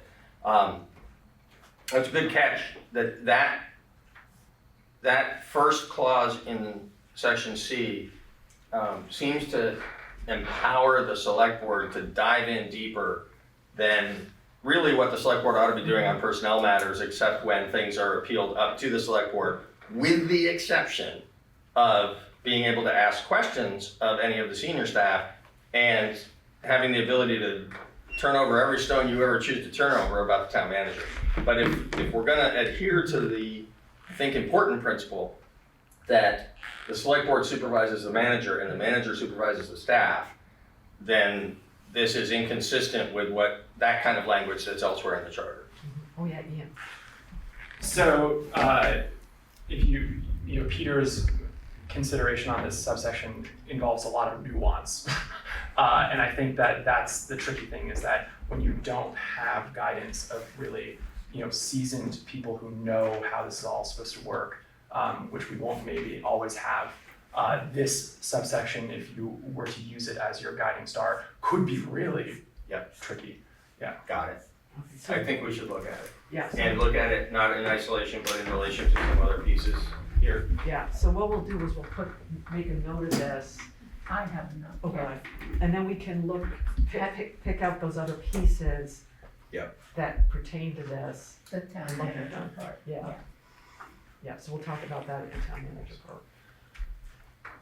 Okay. Good catch, Ian, thanks. All right, so I think the decisions we've made tonight are, we're not gonna change the role of the chair, but we're gonna add something in about rules of procedure in the earlier thing. During the first meeting. Yeah, and then we've decided we're leaving the number of members the same and the terms the same. And, we're gonna put, the vacancy conversation on a future date after the next meeting, September 30th, while we sort of mulled it over, do we wanna change the terms? Yeah. And then, so that's a recap, that's good. Yeah. Okay, we made progress there. Now, Human Services Committee, oh, thank you, Ian and Franz. Oh, You don't thank have to you. leave, but if you wanna say you can. I just wanna thank you. The Human Services Committee, I apologize, like David was working with David Minor on it. And I don't know if Hannah's got any updates, I don't, so I need to reach out to David Minor. You know, I know the Human Services Committee wants something, so. Yeah, they want to be in the charter. Yeah, so I'm gonna reach out to David Minor, who's on the Human Services Committee, and have a conversation with him about that. So we'll put that on the next agenda. Yeah, and of course, my total COVID brain, it's not Ware of Coal, it's Ware of Carbon. I think I must have done this at 1 in the morning or something, there's so many mixed up. So the question came It very, is Ware Coal. well, Ware of Coal's there, but it's Right. Ware of Carbon. Remember that he wanted us Is to put the- in? Probably the question. Yes, that's what I mean. Do we Yeah. wanna add Ware Of carbon, right, every time. That was, Where you see Ware of Coal, it's supposed to say Ware of Carbon. So the question came up from one member of the Energy Committee, should we add a Ware of Carbon? The original suggestion was get rid of Ware of Coal, but our current Ware of Coal was there, so we are keeping the Ware of Coal. And we have to, I think that we have to, state statute. So the thing is, do we wanna add a Ware of Carbon to the list of people that are in our community? I know what I think, does anyone else wanna go first? well, if I recall, our sustainability coordinator said no. Right. And, You could sustain that position. and so, cause he kinda does that. I mean, that's one of his Right. kind of responsibilities. Right. So I would be opposed to adding it. Yeah, I would agree. I think that the proposal was very well intentioned, but it created a lot of roles and responsibilities Yeah. without any sort of like funding or structure. Yeah. But like, and I said this before and I'll say it again, I think it's something interesting that you could take perhaps to the legislature, because this is a statutory position that's across the state, but I don't think it's something that we need to be addressing in our Yeah. charter. Ian, did you wanna say something? You were like, Oh, waiting. what does it do? Or do you, Supposed to, I mean, as it was explained, I think it was to look at carbon emissions in Brattleboro. And just sort of track the goals yeah, that the town has check the set. climate Yeah. goals. All right, so does anyone have any other comments, or do we all agree that was Peter for it? I agree that, we don't need to add a Ware of Carbon. I thought that was very thoroughly considered, and, I recall also the, sustainability coordinator's comments on that. I'd like to just underscore, I thought he was eloquent about it, Yeah. but I think importantly, there was a broader discussion in the room, and we landed in a place that said, yeah, we think that it's right, that's, definitely, the existential issue of our time, and to the degree that town government is, Doing it that, already. like, there's a place where we do that in town government, that exists already. Yeah. I think it's the place that we landed back in maybe January, February. Yeah, However, and with some trepidation, I think we need to think about the obsolete titles. We've seen, now that we've done our research of other charters, we've actually seen examples of where communities said, we don't need a Ware of Coal anymore, we don't need certain other things either, because it's, not 1900, it's 2024, and it feels to me like this is an opportunity for us. We've actually had while there is a tradition here that is near and dear to some people's hearts, Yeah. and I respect that. We've actually also had people in the community urge us to like clean this up. It's kind of embarrassing, it feels to me like this is a moment when it's appropriate to do that cleanup. And I don't have fixed in my mind what other than Weir of Cole would be on that list. But again, we have some examples from other communities and could, look at our own situation and decide like what is just purely a title to give to someone without any impact to town government that maybe ought not to exist. Yeah, and there is a page in here, which I don't know offhand, that has like the select board shall appoint all these people. Right. I think that's the list we look at and say, which of these do we absolutely have to have? Yeah. And which of them are just because it's always been that way. So we Right. can put that on an agenda too. Sure, I think that's good, Yeah. and, yes, and I think that's good. I agree. I think that's what we should do, is take a look at the question comprehensively. We should vote, right, on eliminating the Weir of carbon. Well, it's currently not a Weir of carbon. No, I mean, I'm not including it. We have to But vote we on haven't it. been voting on any of this other stuff, we've just been saying we don't wanna move forward with it. You know what I mean? I think if we all agree, if there's something we want, like it's gonna be 3-2 and we all wanna put it on record, Okay. That's just me, okay, all right, so what we'll do, Peter, cause that's a good point, we're not gonna do a Weir of carbon, and we'll pull out where that list is of all those things, and then we can look at, oh, Patrick, Well, finish your statement. I Oh, didn't want to interrupt you. oh, yeah, but you probably have something way smarter to say than I do, so. I don't know about that, but I do have a general question. And maybe it's a really obvious answer and maybe everybody knows it, maybe just Bob knows it, I don't know. But right now, representative town meeting has a small number of committees. Finance committee being one, human services being another, there's capital grants review. And maybe more, but those are the ones that come to mind. If, for whatever reason, the Charter Commission does away with representative town meeting, and the body embraces that and the legislature affirms that, what happens to these committees?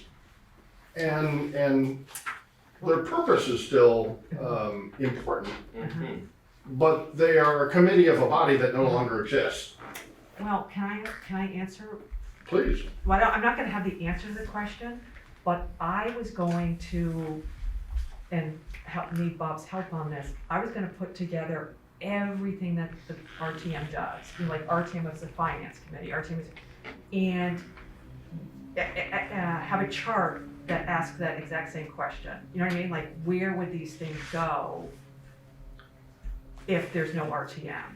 And can they, you know what I mean? So that's what I'm hoping we can talk about, like on the 10th and the 17th, answer that question.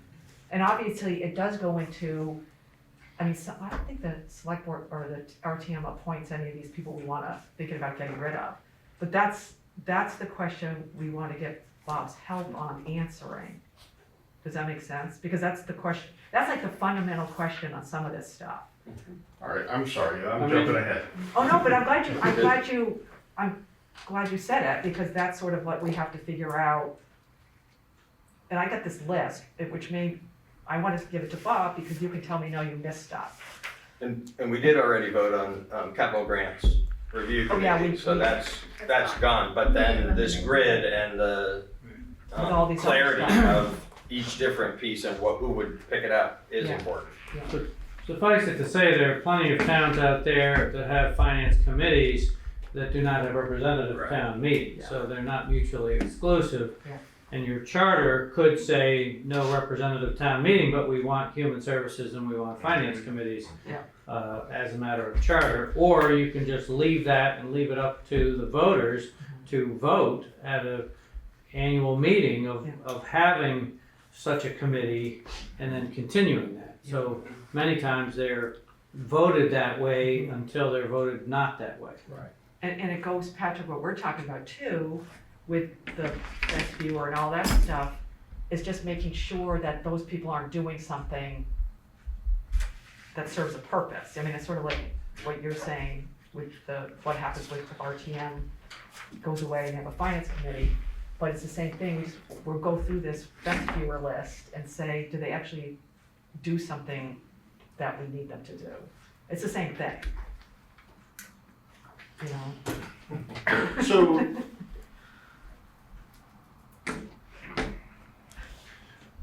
would they be standalone committees? They Sure. would just be, They big town meeting. would they Yeah. would they become committees of the select board? Would they? They can be, a lot depends. So it depends on how We go forward. this gets Yeah. rolled out. The school has a finance committee, like the school, the WSESD, what is, you know, the. Yeah, that's one of the things that Yeah.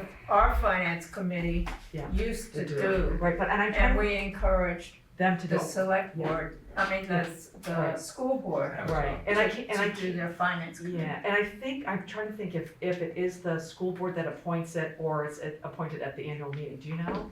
School board. The first year, the school board made the appointment, but since then, it's been done at the annual Annual meeting meetings, of the yeah. patrons.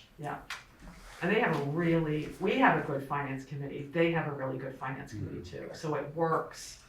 But I'm gonna put that giant list together and send it to you, Bobby, and you can see if I missed something. Okay, so the future, that on the 30th, we'll look at like Ware of Cole and all that kind of stuff. We won't get rid of the Ware of Cole because we know he'll be at the meeting to protect his job. David is the Ware of Cole for Ian and Franz, yeah. This David? This David right here. Oh, You're assuming that will be an uncontested election. Yeah, I don't know. Okay, so I'm gonna take care of, I'm talking to David Minor about human services. We won't do anything with the Ware of Carbon, that's a no. The finance committee, we had the questions, and I talked to Oscar Heller, who's the chair of the finance committee, had him look at the reference in the charter to the finance committee. He talked to, I don't know if it was at a finance committee meeting, because he came back to me with the suggestions that they would make is adding that there would be a maximum of 7 members, a minimum of 5, and the replacements be made by the moderator if there's one, you know, somebody drops off in between, and that they be 1-year terms. And this came at the suggestion of the finance committee. Peter? So, I think the second bullet, minimum of 5 members, replacements to be made by the moderator, and the 1-year terms are both good and important. There are people in the room who have served on the finance committee, and I'm curious if any of you have an opinion to offer around the capping at 7 members versus, you know, sometimes there have been more. Well, I'll defer to Maya because I'm here as Ware of Cole. Maya? I served a number of years on the finance committee, and it gets unwieldy. Okay. 7 is a good number. Okay. Max. Yeah, if you have fewer than 5, Right. it's really hard to divvy up the work. Absolutely. And if you have more than 7, it's really hard to call a meeting. Good, thank you for that.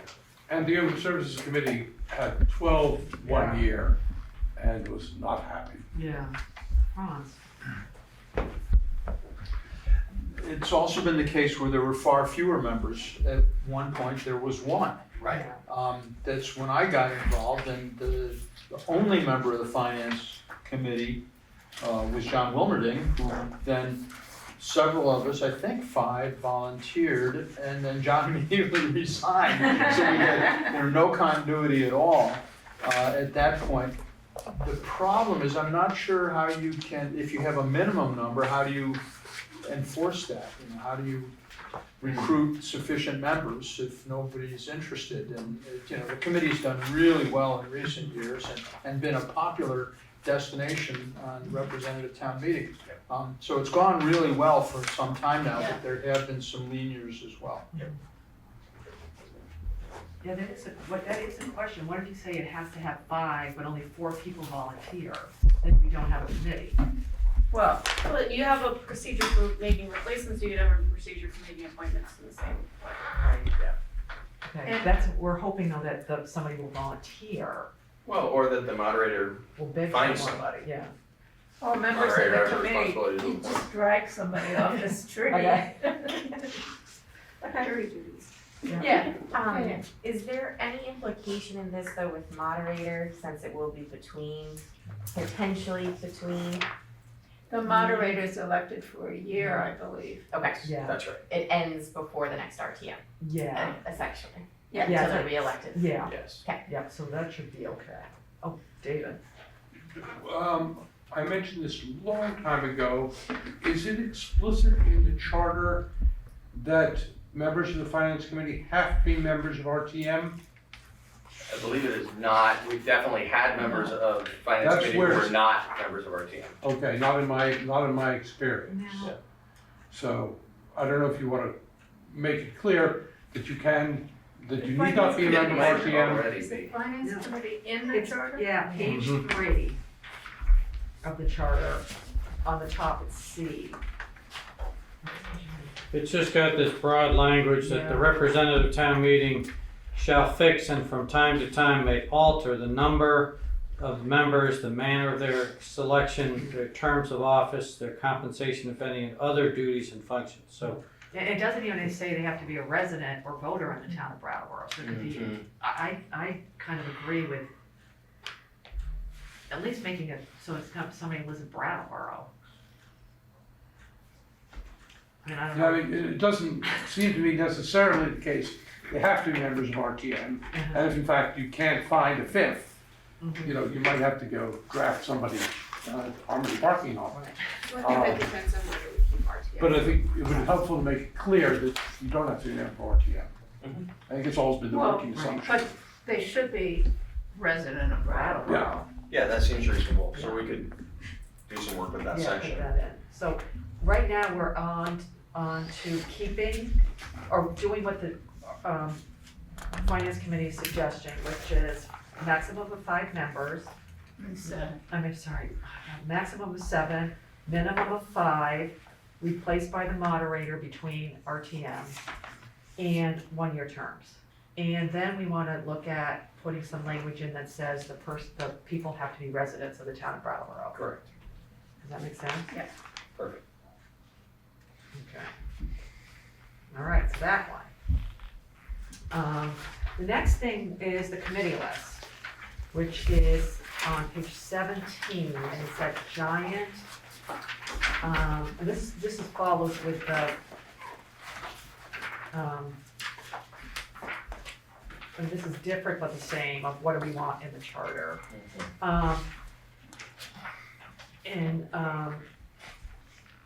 So we have this list, and the real big question is, do we wanna keep this entire list? Some of it is we don't, Some of them are Are- obsolete. right. They don't exist and they haven't existed for years. no, and that's sort of what we need to do, is figure out, what is it that is not obsolete that we should consider, and we don't have to do this right now, this is one of these Right. things that we can go through, figure out Mhm. for the next meeting, what's obsolete, what we don't have to have, and we get rid of them, or we recommend getting rid of them, so that's a question. It's interesting that on page 7, there's also a list. Yeah. And some of it is duplicative and some of it is not. Yeah. The one thing about having the addendum is, for example, it explains more of what the planning commission does, what the DRB does, about the library board of Mhm. the listers, which is, and some of the descriptions, like the listers are it does say they're elected.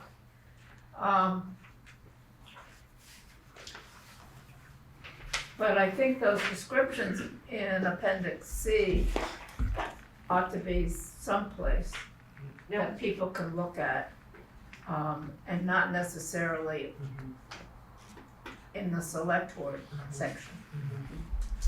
I mean, I think. What I'm saying make any sense? Mhm. Like, Yeah. I'm getting punchy now. Like, my question, I don't wanna get too deep into looking at all these, but do we have, like, is the constable something we have to have? You know, Bob, like, Yeah, so some of these you have to have, Development Review Board, Planning Commission. But as far as the list, and it says it really in the first paragraph on page 17, because the positions described may change from time to time, reader is advised to seek current information. I mean, I think that Addendum C should really just be for informational purposes. That's why it should be an addendum and not, Right. And that way you have the various boards that you have to have by law, or which you say are in your charter that you're saying need to be. For instance, Finance Committee, if it goes that route. right. But, I mean, what we need to know too is there something, we don't need to know this second, that's why I asked the constable question, or is there anything or things in Addendum C that we don't have to have? And then that's when we make a decision, do we wanna recommend to RTM? You know, like if we don't have to have a constable, like it's not by state statute, we might decide to recommend to RTM, we don't think we need a constable anymore. You know what I mean, are there things, so it's sort of like looking at this Right. list. It's first whether, you know, do we keep the list? And two, if we decide to keep the list, are there things in here that we can recommend to RTM? We don't need this by state statute, it's basically does nothing. You know what I'm saying? Like, Yeah, so you know, there are some that, based on state statute, you can do different ways. For instance, listers, for one, you have an assessor's office, but you also have a board of listers that now is more, serves an appellate role. But there are state statutes that allow towns to vote to make listers appointed. Yeah. Or to do away with it. So the Title 17 deals with a lot of these particular offices. Frankly, from the legal standpoint, I would say take Addendum C and not even have it be an official part of your charter, but certainly if people are showing up to a town meeting, to have a list of the current committees, and those may change from time to time, but you're not beholden to a list that's in your charter. I have a question. Is having something in an addendum to your charter, does that make the addendum No. charter? Not necessarily. The charter says that if there is any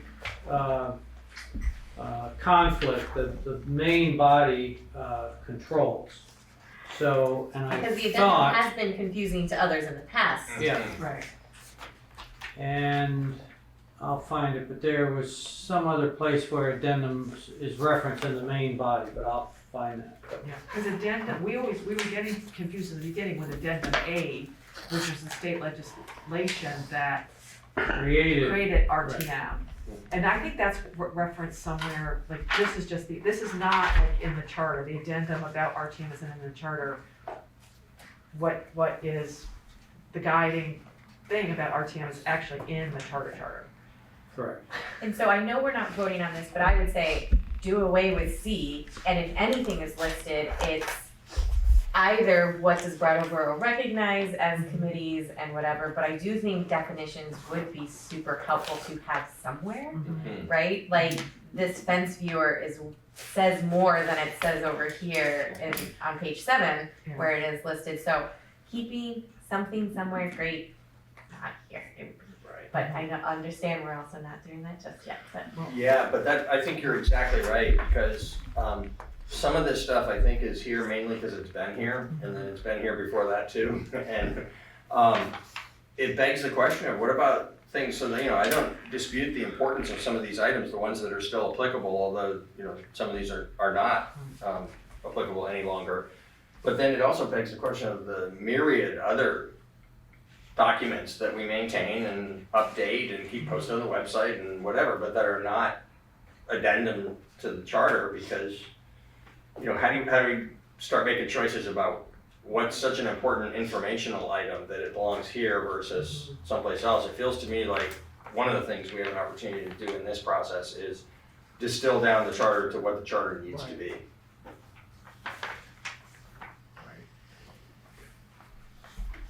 Well, I would be in favor of getting rid of addendum A and addendum B. Right, but we're not talking about that I yet. know, but keeping C, You're getting excited now. Yeah. but keeping C as edited.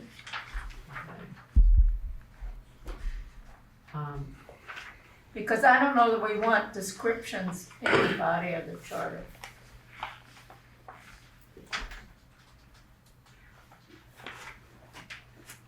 So Joy, were you saying keep list on page 7? No, I think that's its own discussion, and I would probably be pro,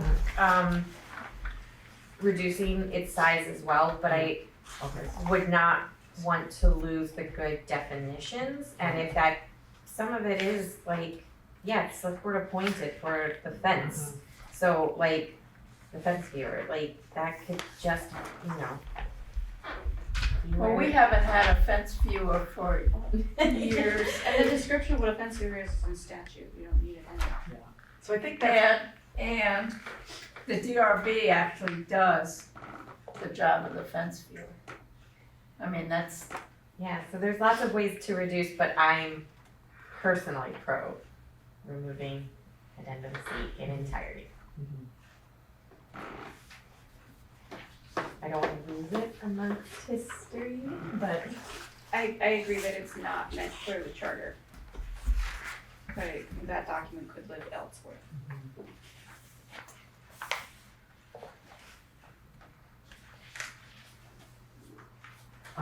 so how do we want to move forward with this one? I mean, well, first it has to be edited. well, that's what I'm thinking, do we go, we go through and we know like this thing doesn't even mean anymore, it's obsolete, and then we figure out what that list actually is, and then we can decide what to do with it, or is it backwards? I think it makes sense to wait a month or wait until 2 weeks from now, because we're gonna take a look at the appointments from the select board, and there is some overlap. Yeah. So let's look at this again. Yeah. When we have taken a good look at the page 7 list. Yeah. Some of us have expressed our leaning towards an outcome of these addenda, and we can solidify that one way or the other once we actually look at the page 7 list and the addenda. Yeah. Does that make sense? Yeah. But soon. No, I agree. Because it's in the context of the list, and it's also in the context of the addendum A and B, and the whole And all thing. the documents that aren't here, that's the thing that keeps, you know, there's a question I can't answer, is why these and why not, you know, a few dozen others that Patrick could probably name off the top of his head, are important and informative and not addenda to the charter. Right. I suggest it's getting late Yeah. and we need to talk Okay. about vacancies. Yeah, so we have a plan on the committee list thing, we'll talk about that when we get to the next meeting and talk about those other things, those positions. Okay, here's we'll move on to the vacancy. David has resigned, and, we need to sort of decide what we wanna do, if anything, moving forward. There's nothing that says we have to have 7 people. The select board makes the appointments. I actually talked to Daniel Quick, and he, you know, when I talked to him, he hadn't talked to anybody else on the board, so he can't speak for everyone, but, you know, they'll take, or at least Daniel will take his cue basically from what we wanna do. I think one of the things we need to keep in mind right now is we are in the decision-making process. And the goal, if we can all do it, is to get as many decisions made that we can get between now and December. You know, the big one I think is gonna be in October, when we really talk about RTM, and that either be an easy or complicated. So I think the question for us is, you know, do we need a seventh member? And I'm sensitive too to, like, we don't wanna dump all of the drafting to Hannah. But I think, and, you know, we've talked about this tonight, that we can pull language from other places, or some of us else can help with drafting. So I don't really want that to become an overriding, like, I don't wanna put, like, Hannah's freaking out because we're relying on you for everything, because there's enough of us that can help. I mean, if Yeah. you do that, we can submit this to the legislature in 2027. Right, no, that's why I don't want you to freak out thinking, oh my God. So I think there are ways that we can all help with the drafting issue. At least I feel confident that we can all work together on figuring out drafting. But other people may disagree with me and think, no, we can't, we have to bring somebody else to help us. So that's sort of like the discussion, is like, what do we wanna do, knowing the time frame that we're in right now, which is the decision-making.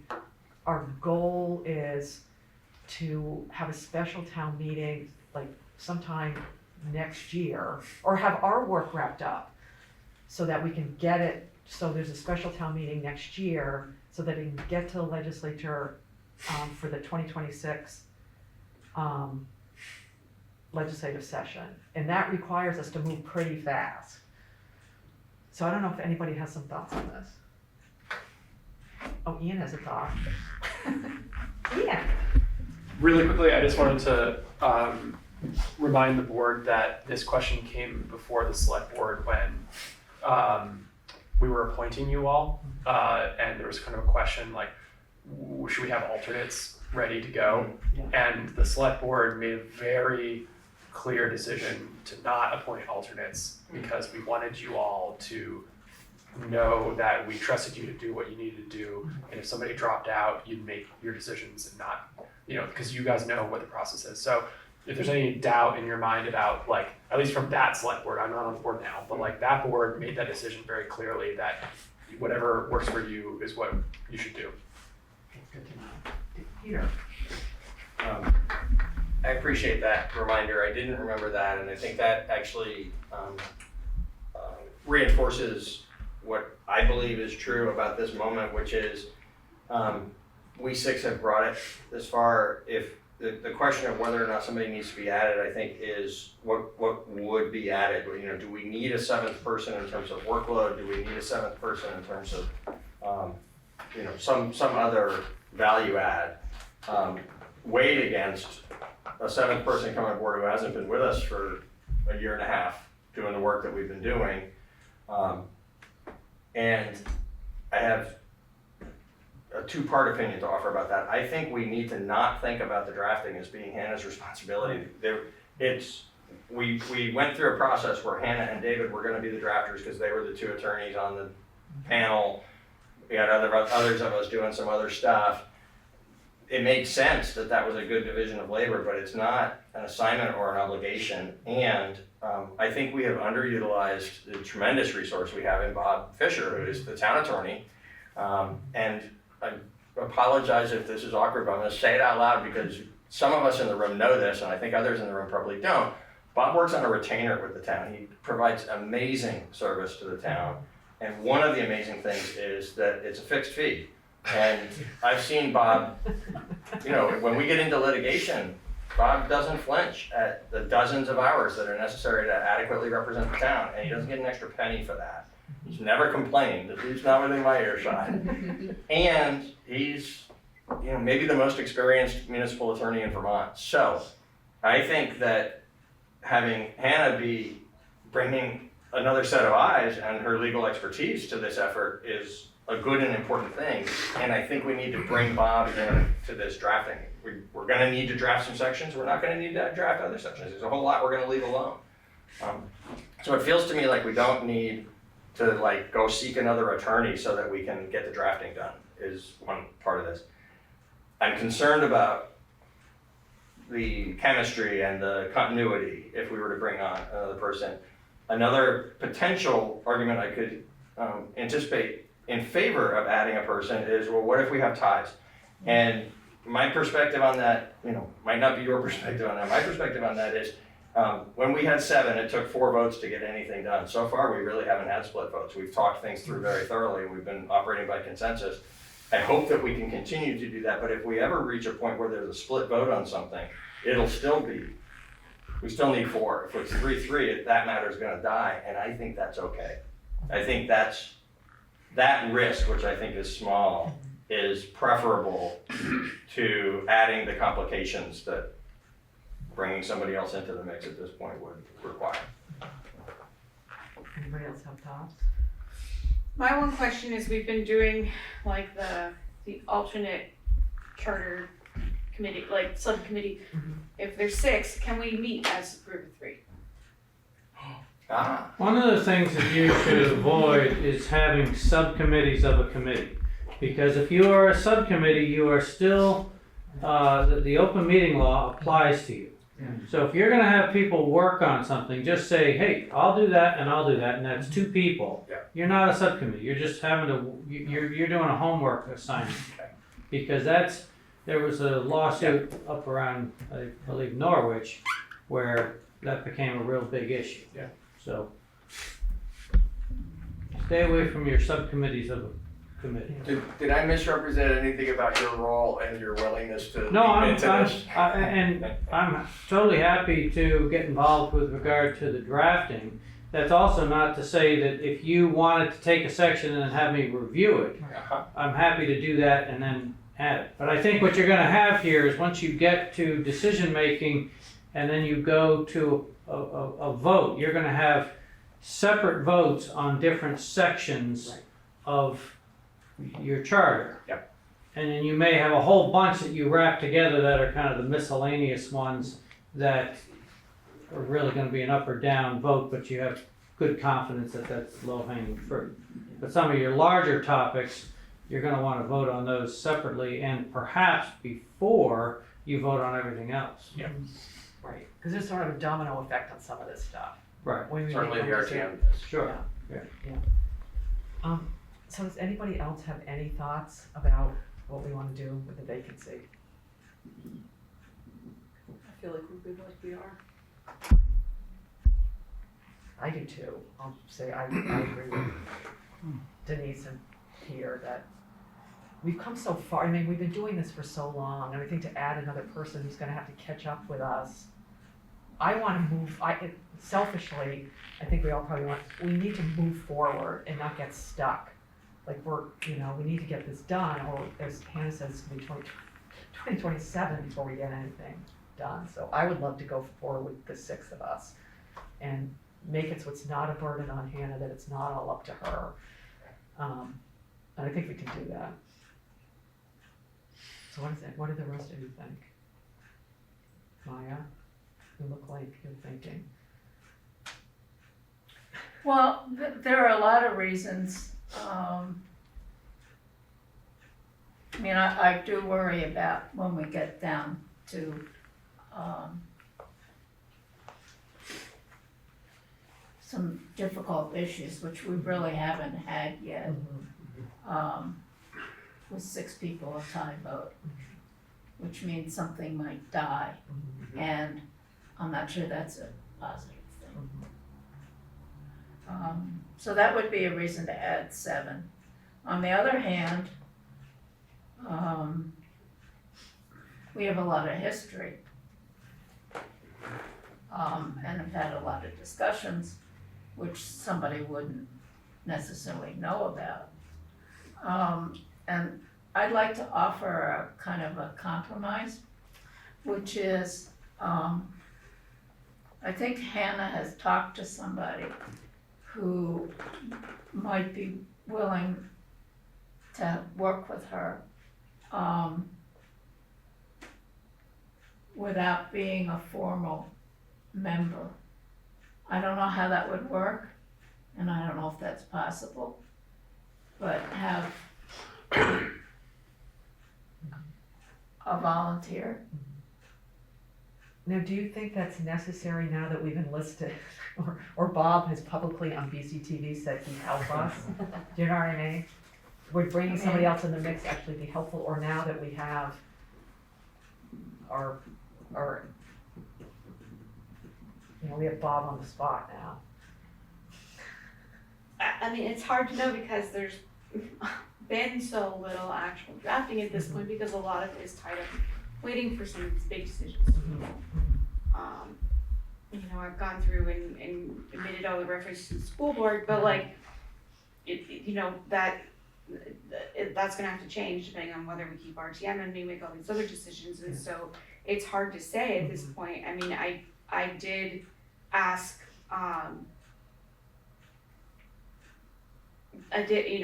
was asked to propose some people, and I asked around, and I think there is some interest if we wanted an extra member and someone could come in and help with that, but I am also mindful of the dynamics of this committee and the extensive amount of work we've done to this point, so I don't want to be the one making that decision.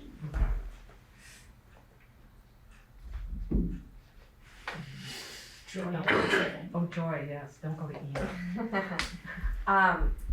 I appreciate the math for a vote, that it would still take 4 to pass something. Ties would be super unfortunate, but I feel like from the beginning, no one wanted a tie. No one wanted anything to be anything greater than like, or less than like the majority. So I think in that spirit, I would not add somebody.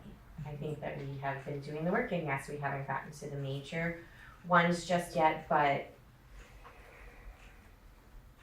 we have been so diligent and thoughtful along the way already that I trust the process that we've created. Ian, did you have some thoughts? Oh, I don't really know your schedule, but so you guys have been putting work into this question around RTM, and you're gonna put that to a vote of the committee at some point to Either October, we're gonna talk about it over 2 meetings, October 10th and 17th. okay. And we've been talking about it at previous meetings, and we've had people come in and actually talk to us about their experience. So I guess like it sounds like a lot of work has gone into that particular question, which could be kind of controversial. So that's probably like the only one I would say, like, if you think you're at a 3-3 tie right now on that issue, then maybe you should consider pulling in a 4th or a 7th so that that issue doesn't die simply for the fact that you don't have an odd number. Well, the thing about that is, we don't know where we are on it. Yeah. And if one of us goes, oh, I want this, I'm gonna find someone who's gonna vote my way, you know what I mean, we're in this. Yeah, and actually, not even thinking about it nefariously, but just, even if somebody was randomly selected, one thing that gives me a concern about that is I think we're gonna be able to work our way through this and not land there at 3-3.